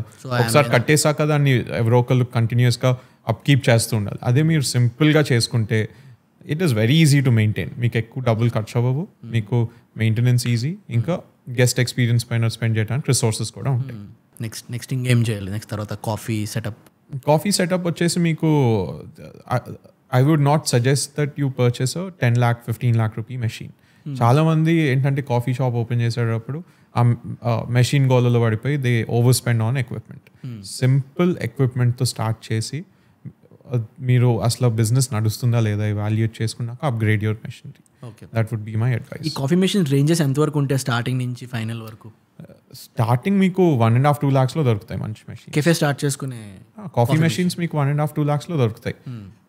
మీకు ఎక్కువ వాల్యూమ్ లేదనుకుంటే సింగిల్ డ్రిప్ మెషిన్ తీసుకోండి, ఎక్కువ వాల్యూమ్ ఉందనుకుంటే 2 drip మెషిన్ తీసుకోండి. ఇప్పుడు 3 drip 4 drip మెషిన్స్ కూడా వస్తాయి, కానీ అసలు అవి ఎందుకు తీసుకుంటారో ఇండియాలో నాకు అర్థం కాదు. ఎందుకంటే ఆ మెషిన్స్ ఎవరు తీసుకోవాలంటే 1000 కాఫీస్ ఇన్ 2 hours సర్వ్ చేసే క్యాఫే చైన్స్ ఇవి ఉంటాయి కదా, వాళ్ళ కోసం అది యూస్ఫుల్. కానీ మన ఇండియాలో అంత వాల్యూమ్ ఎక్కడా ఉండదు. సో ఇఫ్ మన వాకింగ్స్ అరౌండ్ 200-300 ఆ రేంజ్లో ఉన్నాయనంటే మనం సింగిల్ ట్రిప్ కానీ double trip two trip machine is more than enough. ఇప్పుడు మీకు మంచి reliable machine what I would recommend is La Marzocco Linea PB. అది 10.5 lakhsకి దొరుకుతుంది. ఓకే, అది అసలు దానికన్నా మించెళ్ళే అవసరమే లేదు ఇండియాలో ఇన్ మై ఒపీనియన్. మీరు అదే ఇప్పుడు మేము కథ ఫస్ట్ స్టార్ట్ చేసినప్పుడు we had classic S, La Marzocco classic S 5.5 lakhsకి దొరుకుతుంది ఆ మెషిన్. సో ఆ మెషిన్ వాడుకున్నా మీరు కంఫర్టబుల్గా ఒక 200-300 వాకిన్స్కి కేటర్ చేయగలుగుతారు. ఓకే, నెక్స్ట్ ఇంకేముంటుంది కాఫీ మెషిన్ తర్వాత అంటే మెనూ ప్రాసెస్ అది. బికాజ్ ఎందుకనంటే మెనూ ప్రాసెస్ నాకు ఆదైతే చెప్తున్నాను అనమాట. మేము కథ కాఫీలో కూర్చొని డిస్కస్ చేస్తున్నప్పుడు ఈ కథ కాఫీకి నేను ప్రవేశిస్తా చాలామంది చాలా ఎక్కువ టైం స్పెండ్ చేస్తాం మెనూకి, డిఫరెంట్ సెగ్మెంట్స్ని థింక్ చేసి బాగా ప్లాన్ చేసి మెనూ ప్రిపేర్ చేస్తామని చెప్పారు. సో మెనూ ఎంత ఇంపార్టెంట్, ఎలా ప్లాన్ చేసుకోవాలి మెనూని? చాలా ఇంపార్టెంట్. మీరు మెనూ ఇంజనీరింగ్ అనేది కూర్చుని చాలా అదొక డిఫైన్డ్ ప్రాసెస్ మెనూ ఇంజనీరింగ్ అనేది. If you don't focus on it me customers కూడా చాలా కన్ఫ్యూజ్ అయిపోతారు అన్నమాట. ఇప్పుడు మీరు అందరికీ కేటర్ చేయాలనుకుంటే అవ్వని పని అది. అవును, లైక్ ఐ సెడ్, మీరు ఇప్పుడు ఒక 100 people వస్తే 30% మీకు రిటెన్షన్ ఉంటుంది. ఆ టార్గెట్ కస్టమర్ని ఐడెంటిఫై చేసుకుని మీ మెనూని వాళ్ళ చుట్టూ డిజైన్ చేసుకోవాలి. ఓకే, సో ఇప్పుడు ఒక మెనూ డిజైన్ చేసుకునేటప్పుడు ఏంటంటే మీకు కొన్ని బేసిక్స్ ఉంటాయి. ఇప్పుడు కాఫీ అన్నాక మీకు అమెరికానో, లాటే, క్యాపుచినో, ఎస్ప్రెసో, మాకియాటో, కోటాడో ఇవన్నీ బేసిక్. అవి ఎట్లయినా ఉండాల్సిందే. దానిపైన కాఫీ క్రియేషన్స్ ఉంటాయి, యునీక్ కాఫీస్. ఇప్పుడు మా కథా కాఫీలో if you ask what is the best seller, మాకు కాశ్మీరీ కావా అండ్ రోజ్ కోల్డ్ బ్రూ అనేసి ఒక కాఫీ ఉంటుంది. Okay, cold Bru. Yeah, so అది యునీక్ టు కథా కాఫీ, అది ఇంకెక్కడ దొరకదు మీకు. సో అది మా సిగ్నేచర్ ప్రోడక్ట్. ఈవెన్ వింటర్లో అయినా కోల్డ్ బ్రూ బాగానే సెల్ అవుతుంది. బాగా సెల్ అవుతుంది. ఓకే, సో మాకు అదొక హీరో ప్రోడక్ట్ లాగా. అది కాకుండా we have sunrise, we have OJ cold brew. So different products ఉన్నాయి మా దగ్గర, ఏవైతే యునీక్ టు కథా కాఫీ మీకు ఇంకెక్కడ దొరకవు. సో అట్లా మీరు కొన్ని హీరో ప్రోడక్ట్స్ క్రియేట్ చేసుకోవాలి, ఏదైతే మీరు first to introduce it to the market and me brand ఆ ప్రోడక్ట్తో సినానిమస్గా ఉంటుంది. ఇప్పుడు కథా కాఫీలో we have 150 items on the menu, food, bakes, coffee కలిపితే. కానీ ఆ 150 items మీకు 10 హీరో ప్రోడక్ట్స్ ఉంటాయి. ఓకే, ఆ 10 products నుండి మాకు నియర్లీ 30% ఆఫ్ ఆ బిజినెస్ వస్తుంది. సో ఎవరైనా ఒక కెఫే సెట్ చేసినప్పుడు దే హ్యావ్ టు చెక్ వాళ్ళకి ఒక హీరో ప్రొడక్ట్స్ ఉన్నాయా లేదా, బికాజ్ మనకి మోస్ట్ ఆఫ్ ద బిజినెస్ పట్టుకొచ్చేది ఆ హీరో ప్రొడక్ట్స్. ఎగ్జాక్ట్లీ. ఓకే, మిగతా ప్రోడక్ట్స్ ఏవైతే ఉన్నాయో అవన్నీ మీకు కొన్ని టెస్టింగ్లో ఉంటాయి, అవి వర్కౌట్ అయితే అవి ఉంచుతారు, లేకపోతే తీసేస్తారు. కొన్ని మీరు ఎందుకు ఉంచుతారంటే అవి అకంపెనీమెంట్స్, లేకపోతే ఇప్పుడు ఫ్యామిలీస్ వస్తాయి వాళ్ళకి కేటర్ చేయడానికి. So we might have 2-3 pastas which may not be fast movers, కానీ ఫ్యామిలీ క్రౌడ్ కేటర్ చేయాలంటే అవి ఉండాలి. ఓకే, సో అట్లా కొన్ని మనకు తప్పవు, అవి పెట్టుకోవాలి. కానీ లాస్ట్కి మనకి non performers, the bottom 20 products ఏవైతే ఉన్నాయో అవి రొటేట్ చేస్తూ ఉండాలి. ఆ బాటమ్ 20 products రొటేట్ చేస్తూ కొత్త ప్రోడక్ట్స్ ఇంట్రడ్యూస్ చేస్తూ ఉంటేనే మనకి మన నెక్స్ట్ హీరో ప్రోడక్ట్ దొరుకుతుంది. సో ఇప్పుడు మనం పెట్టుకునే ఈ కెఫేకి 1.5 crore 2 crores ఇన్వెస్ట్మెంట్ ఎప్పుడు వరకల్లా మనం బ్రేక్ ఈవెన్ అయిపోతాం? మీకు బాగా క్లిక్ అయితే మా బంజారా హిల్స్ కథా కాఫీ 7 monthsలో బ్రేక్ ఈవెన్ అయిపోయింది. Okay, maximum I would say 24 months. మీకు within the first 9 to 12 months మీకు తెలిసిపోతుంది అసలు క్యాఫే క్లిక్ అయిందా లేదా అనేది. అది ఈ 9 monthsలో క్లిక్ అవ్వకపోతే ఇప్పుడు మనం ఏం చేయాలి? మీరు రీబ్రాండ్ చేసుకోండి, వేరే కాన్సెప్ట్తో ఓపెన్ చేయండి. కానీ అదే కాన్సెప్ట్ పైన కూర్చుని వర్కౌట్ అవుతుంది అనేసి హోప్ చేయడం తప్పు. సో క్విక్గా వేరే కాన్సెప్ట్ తెచ్చి దాన్ని రీబ్రాండ్ చేసి కావాలంటే కొంచెం పివెట్ చేసి కొంచెం ఇంటీరియర్స్ మార్చి వేరే కాన్సెప్ట్ తీసుకున్నాండి. కానీ మీరు వర్కౌట్ అవ్వట్లేదు, నేను ఇంకా డబ్బులు ఇన్వెస్ట్ చేసి సోషల్ మీడియా పైన అది చేస్తా అనుకోవటము ఫూలిష్నెస్. అది మార్కెట్లో యాక్సెప్ట్ అవ్వలేదు. It has been rejected, the concept has been rejected in the market. So మీరు వేరే ట్రై చేసుకోండి, that would be better. So Katha అంటే స్టోరీ కదా, కథ అంటే తెలుగులో కథ. సో ఈ కథలోకి రానా ఎప్పుడు వచ్చారు? అంటే రానా దగ్గుబట్టి మీ దాంట్లో ఇన్వెస్ట్ చేశారు కదా. అవును. సో రానా ఎలా ఇన్వెస్ట్ చేశారు? So Rana about 4 to 5 months after starting కథ కలిసారు. ఎలా? వేరే ఫ్రెండ్ ఆఫీస్లో ఆయన మీటింగ్ తీసుకుంటుంటే అక్కడ నేను కూడా ఉండాలి. ఓకే. సో అలా my friend introduce me to Rana and కాన్వర్జేషన్లో ఇట్లా కథా కాఫీ అనే మాది క్యాఫే ఉంది, మా కాన్సెప్ట్ అవన్నీ ఎక్స్ప్లెయిన్ చేస్తే ఆయనకి చాలా ఇంట్రెస్టింగ్గా అనిపించింది. నెక్స్ట్ డే కథాకి వచ్చారు, మాతో కూర్చొని ఒక 2 hours మాట్లాడారు. మా విజన్ ఏంటి, మా ఐడియాస్ ఏంటి అన్నీ డీటెయిల్గా అర్థం చేసుకున్నాక ఒక 2 days తర్వాత మాతో మాట్లాడి నాకు ఇన్వెస్ట్ చేయాలని ఉంది, ఒకసారి మీటింగ్ తీసుకుందామని చెప్పారు. అట్లా the conversation started and 3 months after the first meeting we finalized the investment from Rana. So ఇప్పుడు as a Rana investor, as a co-founder మీకు రానాకి రిలేషన్షిప్ ఎలా ఉంటుంది? So more than an investor, మేము రానాని మెంటర్ కింద వ్యూ చేస్తాం. Okay. So every 3 months or 4 months we have a meeting with Rana and we give him a update about the business. ఆయనతో పాటు వేరే ఇన్వెస్టర్స్ కూడా ఉన్నారు. సో అందరినీ కలుస్తాం, అందరికి అప్డేట్స్ ఇస్తాం. సో మేము ఇన్వెస్టర్స్ని ప్యూర్లీ ఫైనాన్షియల్ ఇన్వెస్టర్స్ కింద చూడం, వాళ్ళని మేము మెంటర్స్ కింద చూస్తాం. సో ఎప్పుడైనా మేము రానాని కలిస్తే మాకు డెఫినెట్గా ఫ్రెష్ పర్స్పెక్టివ్ వస్తుంది అండ్ ఆయన వే ఆఫ్ థింకింగ్ కానివ్వండి, ఆయన అప్రోచ్ కానివ్వండి చాలా డిఫరెంట్గా ఉంటుంది. సో మేము దాని నుండి చాలా బెనిఫిట్ అయ్యాం సో ఫార్. సో అట్లానే వేరే ఇన్వెస్టర్స్ కూడా ఉన్నారు రానాతో పాటు, వాళ్ళ వ్యూ పాయింట్స్, వాళ్ళ లైన్ ఆఫ్ థింకింగ్ కూడా చాలా కాంట్రిబ్యూట్ చేసింది.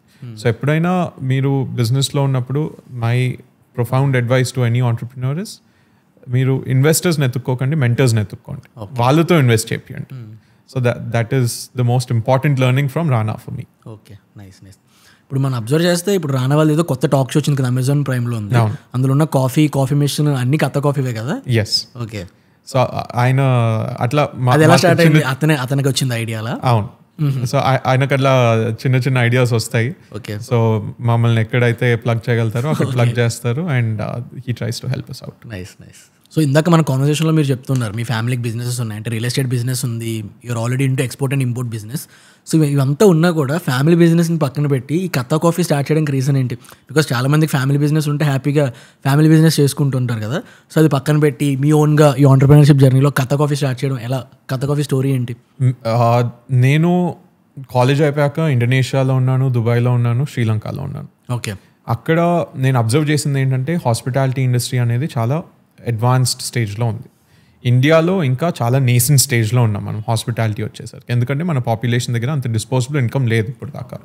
ఇప్పుడు డెవలప్ అవుతుంది, ఇప్పుడు అది బిల్డ్ అవుతుంది ఆఫ్టర్ కోవిడ్. సో మా ఫ్యామిలీ బిజినెసెస్ ఉన్నా నాకు ఎప్పుడు కన్స్ట్రక్షన్ కానివ్వండి, గవర్నమెంట్ కాంట్రాక్ట్స్ తీసుకోవడం కానివ్వండి అంత ఇంట్రెస్ట్ అనిపించలేదు. ఎక్స్పోర్ట్ ఇంపోర్ట్ బిజినెస్ వచ్చేసి అది దానికై అది నడుస్తూ ఉంటుంది, దాంట్లో మనం పెద్ద చేసేదేమి ఉండదు. నాకు యాజ్ అన్ ఆంటర్‌ప్రెన్యూర్ నాకు ఆ 2 బిజినెసెస్లో కూడా నేను పెద్ద వాల్యూ తీసుకుని రావట్లేదు, దాంట్లో ఏమీ యాడ్ చేయట్లేదు అనిపించింది. సో అప్పుడు నేను ఒక డెసిషన్ తీసుకున్నాను, నేను నా సొంతంగా ఒక బిజినెస్ స్టార్ట్ చేసుకుని ఏదో ఒకటి బిల్డ్ చేద్దామనేసి. నాకు హాస్పిటాలిటీలో ఒక ఆపర్చునిటీ కనిపించింది. ఇప్పుడు మన హాస్పిటాలిటీ ఇండస్ట్రీ ఏదైతే ఇండియాలో ఉందో నెక్స్ట్ 10 yearsలో 400% గ్రో అవబోతుంది in terms of the market size. అది కాకుండా మనకి కాఫీ అనేది నేను ఇందాక ఎక్స్ప్లెయిన్ చేసినట్లు 400% అది కూడా గ్రో అవబోతుంది. అదొక కల్చరల్ షిఫ్ట్. సో ఈ షిఫ్ట్లో మనం ఒక బ్రాండ్ బిల్డ్ చేయగలుగుతామనే కాన్ఫిడెన్స్ నాకుంది. సో అట్లా మనము హాస్పిటాలిటీ ఇంకా కాఫీ 2 ఆపర్చునిటీస్ ఐడెంటిఫై చేసుకుని కథ ఫౌండ్ చేశాం, నేను ఇంకా నా కో-ఫౌండర్ ఆదిత్య. సో మా బేసిక్ థింకింగ్ ఏముండాలంటే అమెరికా నుండి మనకి స్టార్బక్స్ వచ్చింది ఇక్కడికి, which is the largest coffee brand in India today, cafe chain. కానీ India as a coffee producing nation మనం వరల్డ్లో 3rd or 4th largest coffee producing nation. కానీ మనము వరల్డ్కి ఏమి బ్రాండ్ బిల్డ్ చేయలేకపోయాం. ఎగ్జాక్ట్లీ. సో అమెరికా నుండి వాళ్ళు మనకి ఎక్స్పోర్ట్ చేశారు స్టార్బక్స్. సో మనం ఇండియా నుండి వాళ్ళకి కూడా ఒక రిటర్న్ గిఫ్ట్ ఇద్దాం అనేసి కథ స్టార్ట్ చేసాం. సో కథ ఐడియా ఏంటంటే it should become the face of Indian coffee, it should tell the story of Indian coffee. అందుకనే పేరు కూడా కథ అని పెట్టాం. The story of Indian coffee. For example ఎవరైనా అడిగారు అనుకోండి మీకు, ఇప్పుడు ఎందుకంటే ఇది మెయిన్లీ ఇప్పుడు చాయ్ లవర్స్కి ఎవరైనా నువ్వు చాయ్ ఎంత ఇష్టం అని అంటే వాళ్ళు ఒక 10 minutes మాట్లాడతారు పక్కన. ఇఫ్ ఐ ఆస్క్ యూ మీకు కాఫీ అంటే ఎంత ఇష్టం అంటే ఎంత చెప్తారు? ఎలా చెప్తారు? కాఫీ అంటే ఇప్పుడు ఇట్ ఈస్ అన్ ఎక్స్పీరియన్స్. మనకి ఎప్పుడైనా కాఫీ తాగుతూ ఉంటే ఫస్ట్ ఎవరితో అయినా ఉంటే కాన్వర్జేషన్ స్టార్ట్ చేస్తాము, వాళ్ళతో మాట్లాడతాము, ఒక 40 minutes నడుస్తుంది అది. అదే మనం ఒక్కళ్ళమే కూర్చొని కాఫీ తాగుతుంటే మన మైండ్లో ఏదో ఒక థాట్స్ రేస్ అవుతూ ఉంటాయి.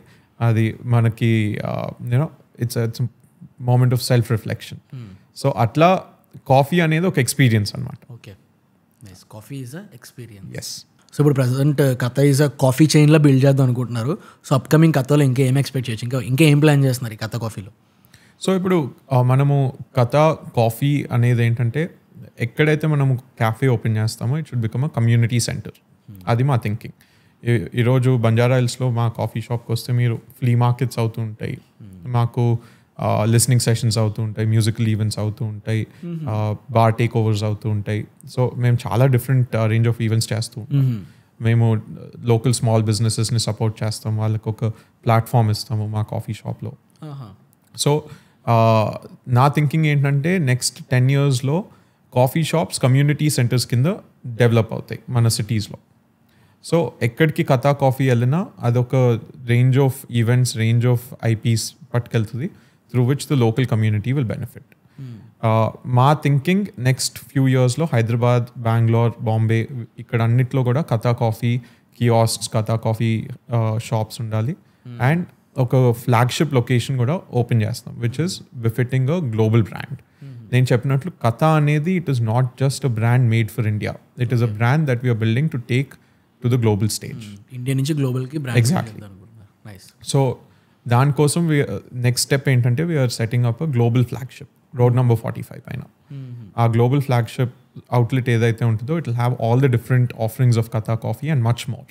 ఇప్పుడు మీరు స్టార్బక్స్ రిజర్వ్ అనేసి ఉంటాయి ప్యారిస్లో, రోమ్లో, లేకపోతే న్యూయార్క్లో, షికాగోలో, ఇవన్నీ వాళ్ళ ఫ్లాగ్షిప్ లొకేషన్స్. అట్లాంటివి మేబీ అరౌండ్ 15 ఉన్నాయి వరల్డ్లో. Okay.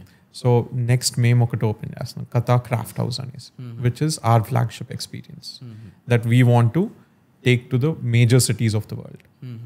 Our first Katha Craft House is coming on road number 45. ఎప్పుడు లాంచ్ అది? అది మార్చ్లో లాంచ్ అవుతుంది. Okay, nice. సో ఈ పాడ్కాస్ట్ చూస్తున్న యంగ్ ఆంటర్‌ప్రెన్యూర్స్ ఎవరికైనా మీరు ఏమైనా అడ్వైస్ ఇస్తే ఏమిస్తారు? మోస్ట్ ఇంపార్టెంట్ థింగ్ ఏంటంటే ఈరోజు చాలామంది ఆంటర్‌ప్రెన్యూర్స్ బిజినెస్ ఎందుకు స్టార్ట్ చేస్తున్నారు, వాళ్ళ మోటివేషన్ ఏముంది అని నాకేమనిపిస్తుందంటే వాళ్ళు వేరే బిజినెస్ మెన్ని చూసి it's easy to make money, మనం బిజినెస్ స్టార్ట్ చేస్తే అనేసి స్టార్ట్ చేసేస్తున్నారు. కానీ మనం బిజినెస్ అసలు స్టార్ట్ చేసినప్పుడు దాని నుండి సొసైటీకి ఏం వాల్యూ వస్తుంది, దాని నుండి మనము కస్టమర్స్కి ఏం వాల్యూ క్రియేట్ చేస్తున్నాము, దాని నుండి మన ఎంప్లాయీస్కి ఏం వాల్యూ క్రియేట్ చేస్తున్నాము అనేసి అనుకునే వాళ్ళు చాలా తక్కువ మంది ఉన్నారు. సో నాకేమనిపిస్తుందంటే my advice to any young entrepreneur starting off is ఈ 3 things మీరు ఆలోచించుకోండి. కస్టమర్స్కి ఏం వాల్యూ క్రియేట్ చేస్తున్నాం, సొసైటీకి ఏం వాల్యూ క్రియేట్ చేస్తున్నాము, ఇంకా మన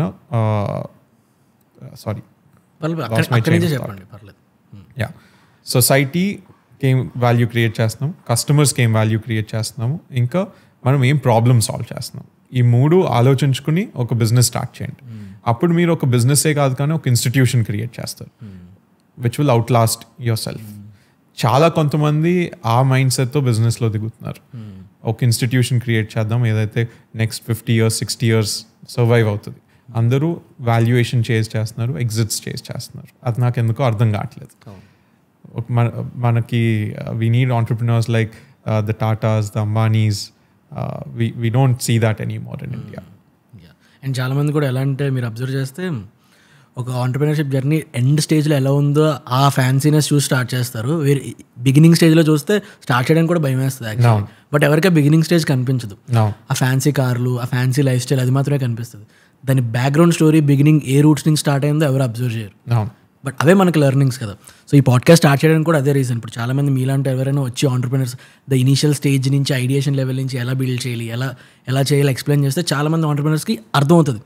సో అరే ఇలా చేయొచ్చు, ఈ మిస్టేక్స్ మనం చేయకూడదు. ఎందుకంటే ఎవ్రీవన్ ఏమనుకుంటారు, మనం చేసే మిస్టేక్ ఎవరు చేయకూడదని అనుకుంటారు. ఇప్పుడు ఫర్ ఎగ్జాంపుల్ మీరైనా ఈ హాస్పిటాలిటీ ఇండస్ట్రీలో చాలామందికి ఇప్పుడు మీరు చెప్పిన దాని ప్రకారంగా వాళ్ళు ప్లాన్ చేసుకుంటే ఫినాన్సెస్ కానీ, సర్వీసెస్ కానీ, మెనూ కానీ వాళ్ళకి ఒక క్లారిటీ వస్తుంది మనం ఏం మిస్టేక్స్ చేయకూడదని. సో ఇది చాలా ఇంపార్టెంట్. డెఫినెట్గా. ఇంకొకటి ఏంటంటే మనము బిజినెస్ని ఎప్పుడూ ఎమోషనల్గా అప్రోచ్ చేయకూడదు. కొంచెము డిస్కనెక్టెడ్గా ఉండాలి, డిస్పాషనేట్గా ఉండాలి, ఇంకా డేటా డ్రివెన్ థింకింగ్ ఉండాలి మనకు. సో అది మనకి ఇప్పుడు వెస్ట్రన్ కంట్రీస్లో, ఇండియాలో ఒక పెద్ద డిఫరెన్స్ ఏంటంటే ఆంటర్‌ప్రెన్యూర్స్ అక్కడ చాలా డేటా డ్రివెన్ ఉంటారు, ఇండియాలో చాలా ఇమోషనల్లీ డ్రివెన్ ఉంటారు. అంటే నాకు ఇది అనిపిస్తుంది ఇంట్యూషన్. ఎగ్జాక్ట్లీ.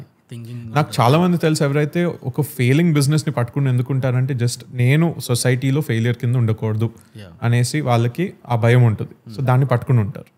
కానీ అప్పుడప్పుడు వదిలేయటం కూడా నేర్చుకోవాలి. ఎప్పుడైతే అది వర్కౌట్ అవ్వట్లేదో వదిలేయండి, పర్లేదు. That's a learning, that's part of your journey. ఒక ఆంటర్ప్రినర్ అనేది ఎవరైతే సక్సెస్ఫుల్ ఆంటర్ప్రినర్స్ ఉన్నారో డెఫినెట్గా వాళ్ళు కూడా వాళ్ళు సెట్ బ్యాక్స్ ఫేస్ చేశారు, ఫెయిలియర్స్ ఫేస్ చేశారు, అండ్ అక్కడ నుండి నేర్చుకుని పైకి వచ్చిన వాళ్ళే ఉన్నారు. కానీ ఎవరు ఫస్ట్ టైం రన్అవే సక్సెస్ అయిన వాళ్ళు ఎవరు లేరు నాకు తెలుసు. ఎవరు లేరు. ఓకే, సో మీ మొత్తం ఈ ఆంటర్ప్రినర్షిప్ జర్నీలో ఈ హాస్పిటాలిటీ ఇండస్ట్రీలో మీరు చాలా ఇప్పటి నుంచి ఉన్నారు కాబట్టి మీరు చాలా థింగ్స్ చూసారు. సో బెస్ట్ 3 లైఫ్ లెర్నింగ్స్ ఏమున్నాయి? బెస్ట్ 3 లైఫ్ లెర్నింగ్స్ ఏమున్నాయి అనేసి అడిగితే first most important thing is మనకి మన ఫ్యామిలీ అండ్ మన పేరెంట్స్ వీళ్ళని ఎప్పుడు you should not take them for granted. Okay, మన ఫ్యామిలీని వాల్యూ చేయాలి, వాళ్ళ టైం స్పెండ్ చేయాలి, and you should always keep them first. Second most important life learning ఏది ఉందో అంటే don't run after money. Money అనేది వస్తుంది, plan your business to create value. ఈరోజు మనం ఉన్న వరల్డ్లో క్యాపిటల్ షార్టేజ్ అనేది లేదు. మనం నిజంగా ఒక విజన్తో ఒక ధైర్యంతో ముందుకెళ్తే వెంచర్ క్యాపిటలిస్ట్ మీ వెనకాల వస్తారు. Because venture capitalist want entrepreneurs who are ready to change the world, who are ready to create brands, who are ready to redefine the way we live. So మనము మనీ చుట్టూ plan చేయొద్దు business, ఎప్పుడైనా value చుట్టూ plan చేయండి. Is it customer facing value? Is it a solution? Is it a societal value? ఒక problem solve చేయండి, డెఫినెట్గా మీరు చాలా సక్సెస్ఫుల్ అవుతారు. సో అది నా థింకింగ్. ఈవెన్ కథా కాఫీ స్టార్ట్ చేసినప్పుడు కూడా మేము ఒక ప్రాబ్లమ్ సాల్వ్ చేయడానికి దిగాము అండ్ సొసైటీకి వాల్యూ యాడ్ చేయడానికి దిగాము. మా ప్రాబ్లమ్ ఏంటంటే ఇండియన్ కాఫీకి there is no global brand. So that is the problem we wanted to solve. And at the same time ఇండియాలో ఒక అన్ఎంప్లాయ్మెంట్ షార్టేజ్ చాలా ఉంది. సో అన్ఎంప్లాయ్మెంట్ అనే ప్రాబ్లమ్ని కూడా ఈ hospitality industry can tackle. Hospitality is one of the largest employers in India ఈరోజు. So we wanted to create a ecosystem where under privileged individuals వాళ్ళు వచ్చి అప్స్కిల్ అయ్యి they can move up in life. Hospitality అనేది it gives a very easy channel for a lot of people to do this. Okay, so మేము 2 things మైండ్లో పెట్టుకుని Katha coffee start చేసాం. Third life lesson ఏంటంటే I would say it is very important to be humble. అది చాలా కష్టం, especially మనకి success ఒకసారి తగిలితే హ్యూమిలిటీ పోతుంది. అది మర్చిపోకూడదు, అది ఎప్పుడూ గుర్తుండాలి. ఎందుకంటే మీరు ఒక్కసారి ఆరోగెన్స్ లైఫ్ స్టైల్ దీంట్లో పడిపోతే మీరు డెఫినెట్గా మీ డౌన్ ట్రెండ్ స్టార్ట్ అయినట్లే. ఓకే, సో అదొకటి గుర్తుంచుకోవాలి. ఈ హంబుల్ అనేది మిమ్మల్ని చూస్తే పక్కా తెలుస్తుంది. ఈవెన్ ద ఫస్ట్ డే నేను మిమ్మల్ని కలిసినప్పుడు మార్నింగ్ చాలా హంబుల్ అనిపించారు నాకు. నేను ఆదిత్య కూడా అదే చెప్పాను, నేను కలిసాను చాలా హంబుల్ ఉన్నారు, చాలా సైలెంట్ ఉన్నారు, అది ఇదని చెప్పాను అనమాట. సో ఇట్స్ వెరీ గుడ్, చాలా మంచి సైన్ అది. సో అది సో మీకు ఏమైనా ఇప్పటివరకు మీ ఆంటర్ప్రినర్షిప్ జర్నీలో ఏదైనా రిగ్రెట్ ఉందా? రిగ్రెట్ అంటే నా ఆంటర్ప్రినర్షిప్ జర్నీ ఒకటి 6 years old. సో దాంట్లో నాకు ఇంకా టచ్ వుడ్ ఏమీ రిగ్రెట్స్ లేవు అండ్ హోప్ఫుల్లీ ఏమీ ఉండవు కూడా. ఏదున్నా ఫెయిలియర్స్ ఉన్నాయి కానీ they are not regrets. Failures అనేవి learning experiences. First Katha is my second brand. First brand నేను చెప్పినట్లు it didn't work out, that was a failure. కానీ it was not a regret, it will never be a regret. ఎందుకంటే దాని నుండి చాలా learnings ఉంటాయి మనకి. ఆ మిస్టేక్స్ మనీ కథా కాఫీలో రిపీట్ చేయం కాబట్టి సో డెఫినెట్లీ అది హెల్ప్ అవుతుంది మన లైఫ్. యా డెఫినెట్గా. So thank you so much bro, thank you for your time. So అసలు ఈ కాఫీ ఇండస్ట్రీలో మేము ఎప్పటి నుంచో అనుకుంటున్నాం ఒక మంచి కెఫే అని పట్టుకొచ్చి హాస్పిటాలిటీ ఇండస్ట్రీలో డీప్గా మాట్లాడదాం, చేద్దాం పాడ్కాస్ట్. సో ఆడియన్స్కి కూడా ఈ సెగ్మెంట్ చాలా మందికి ఇంట్రెస్ట్, బికాస్ చాలా మందికి ఒక కెఫే కానీ రెస్టారెంట్ కానీ స్టార్ట్ చేద్దాం అని ఉంటుంది చాలా. సో ఈ పాడ్కాస్ట్ పక్కా ఆడియన్స్కి హెల్ప్ అవుతుంది. ఫ్రమ్ స్టార్టింగ్ నుంచి ఎలా స్టార్ట్ చేయాలి, స్క్రాచ్ నుంచి ఏమేమి మిస్టేక్స్ అసలు చేయొద్దు. సో మీ చెప్పిన ఇన్సైట్స్ చాలా thank you so much. Thank you for having me. Thanks for watching this podcast. ఈ మొత్తం పాడ్కాస్ట్లో మీకు ఏ సెగ్మెంట్ బాగా నచ్చిందో ఆ సెగ్మెంట్ని కింద కమెంట్ చేయండి. If you feel this episode is valuable for you, పక్కా మీ ఫ్రెండ్స్తో షేర్ చేయండి. See you on next Friday with another episode on Telugu connects. Thank you.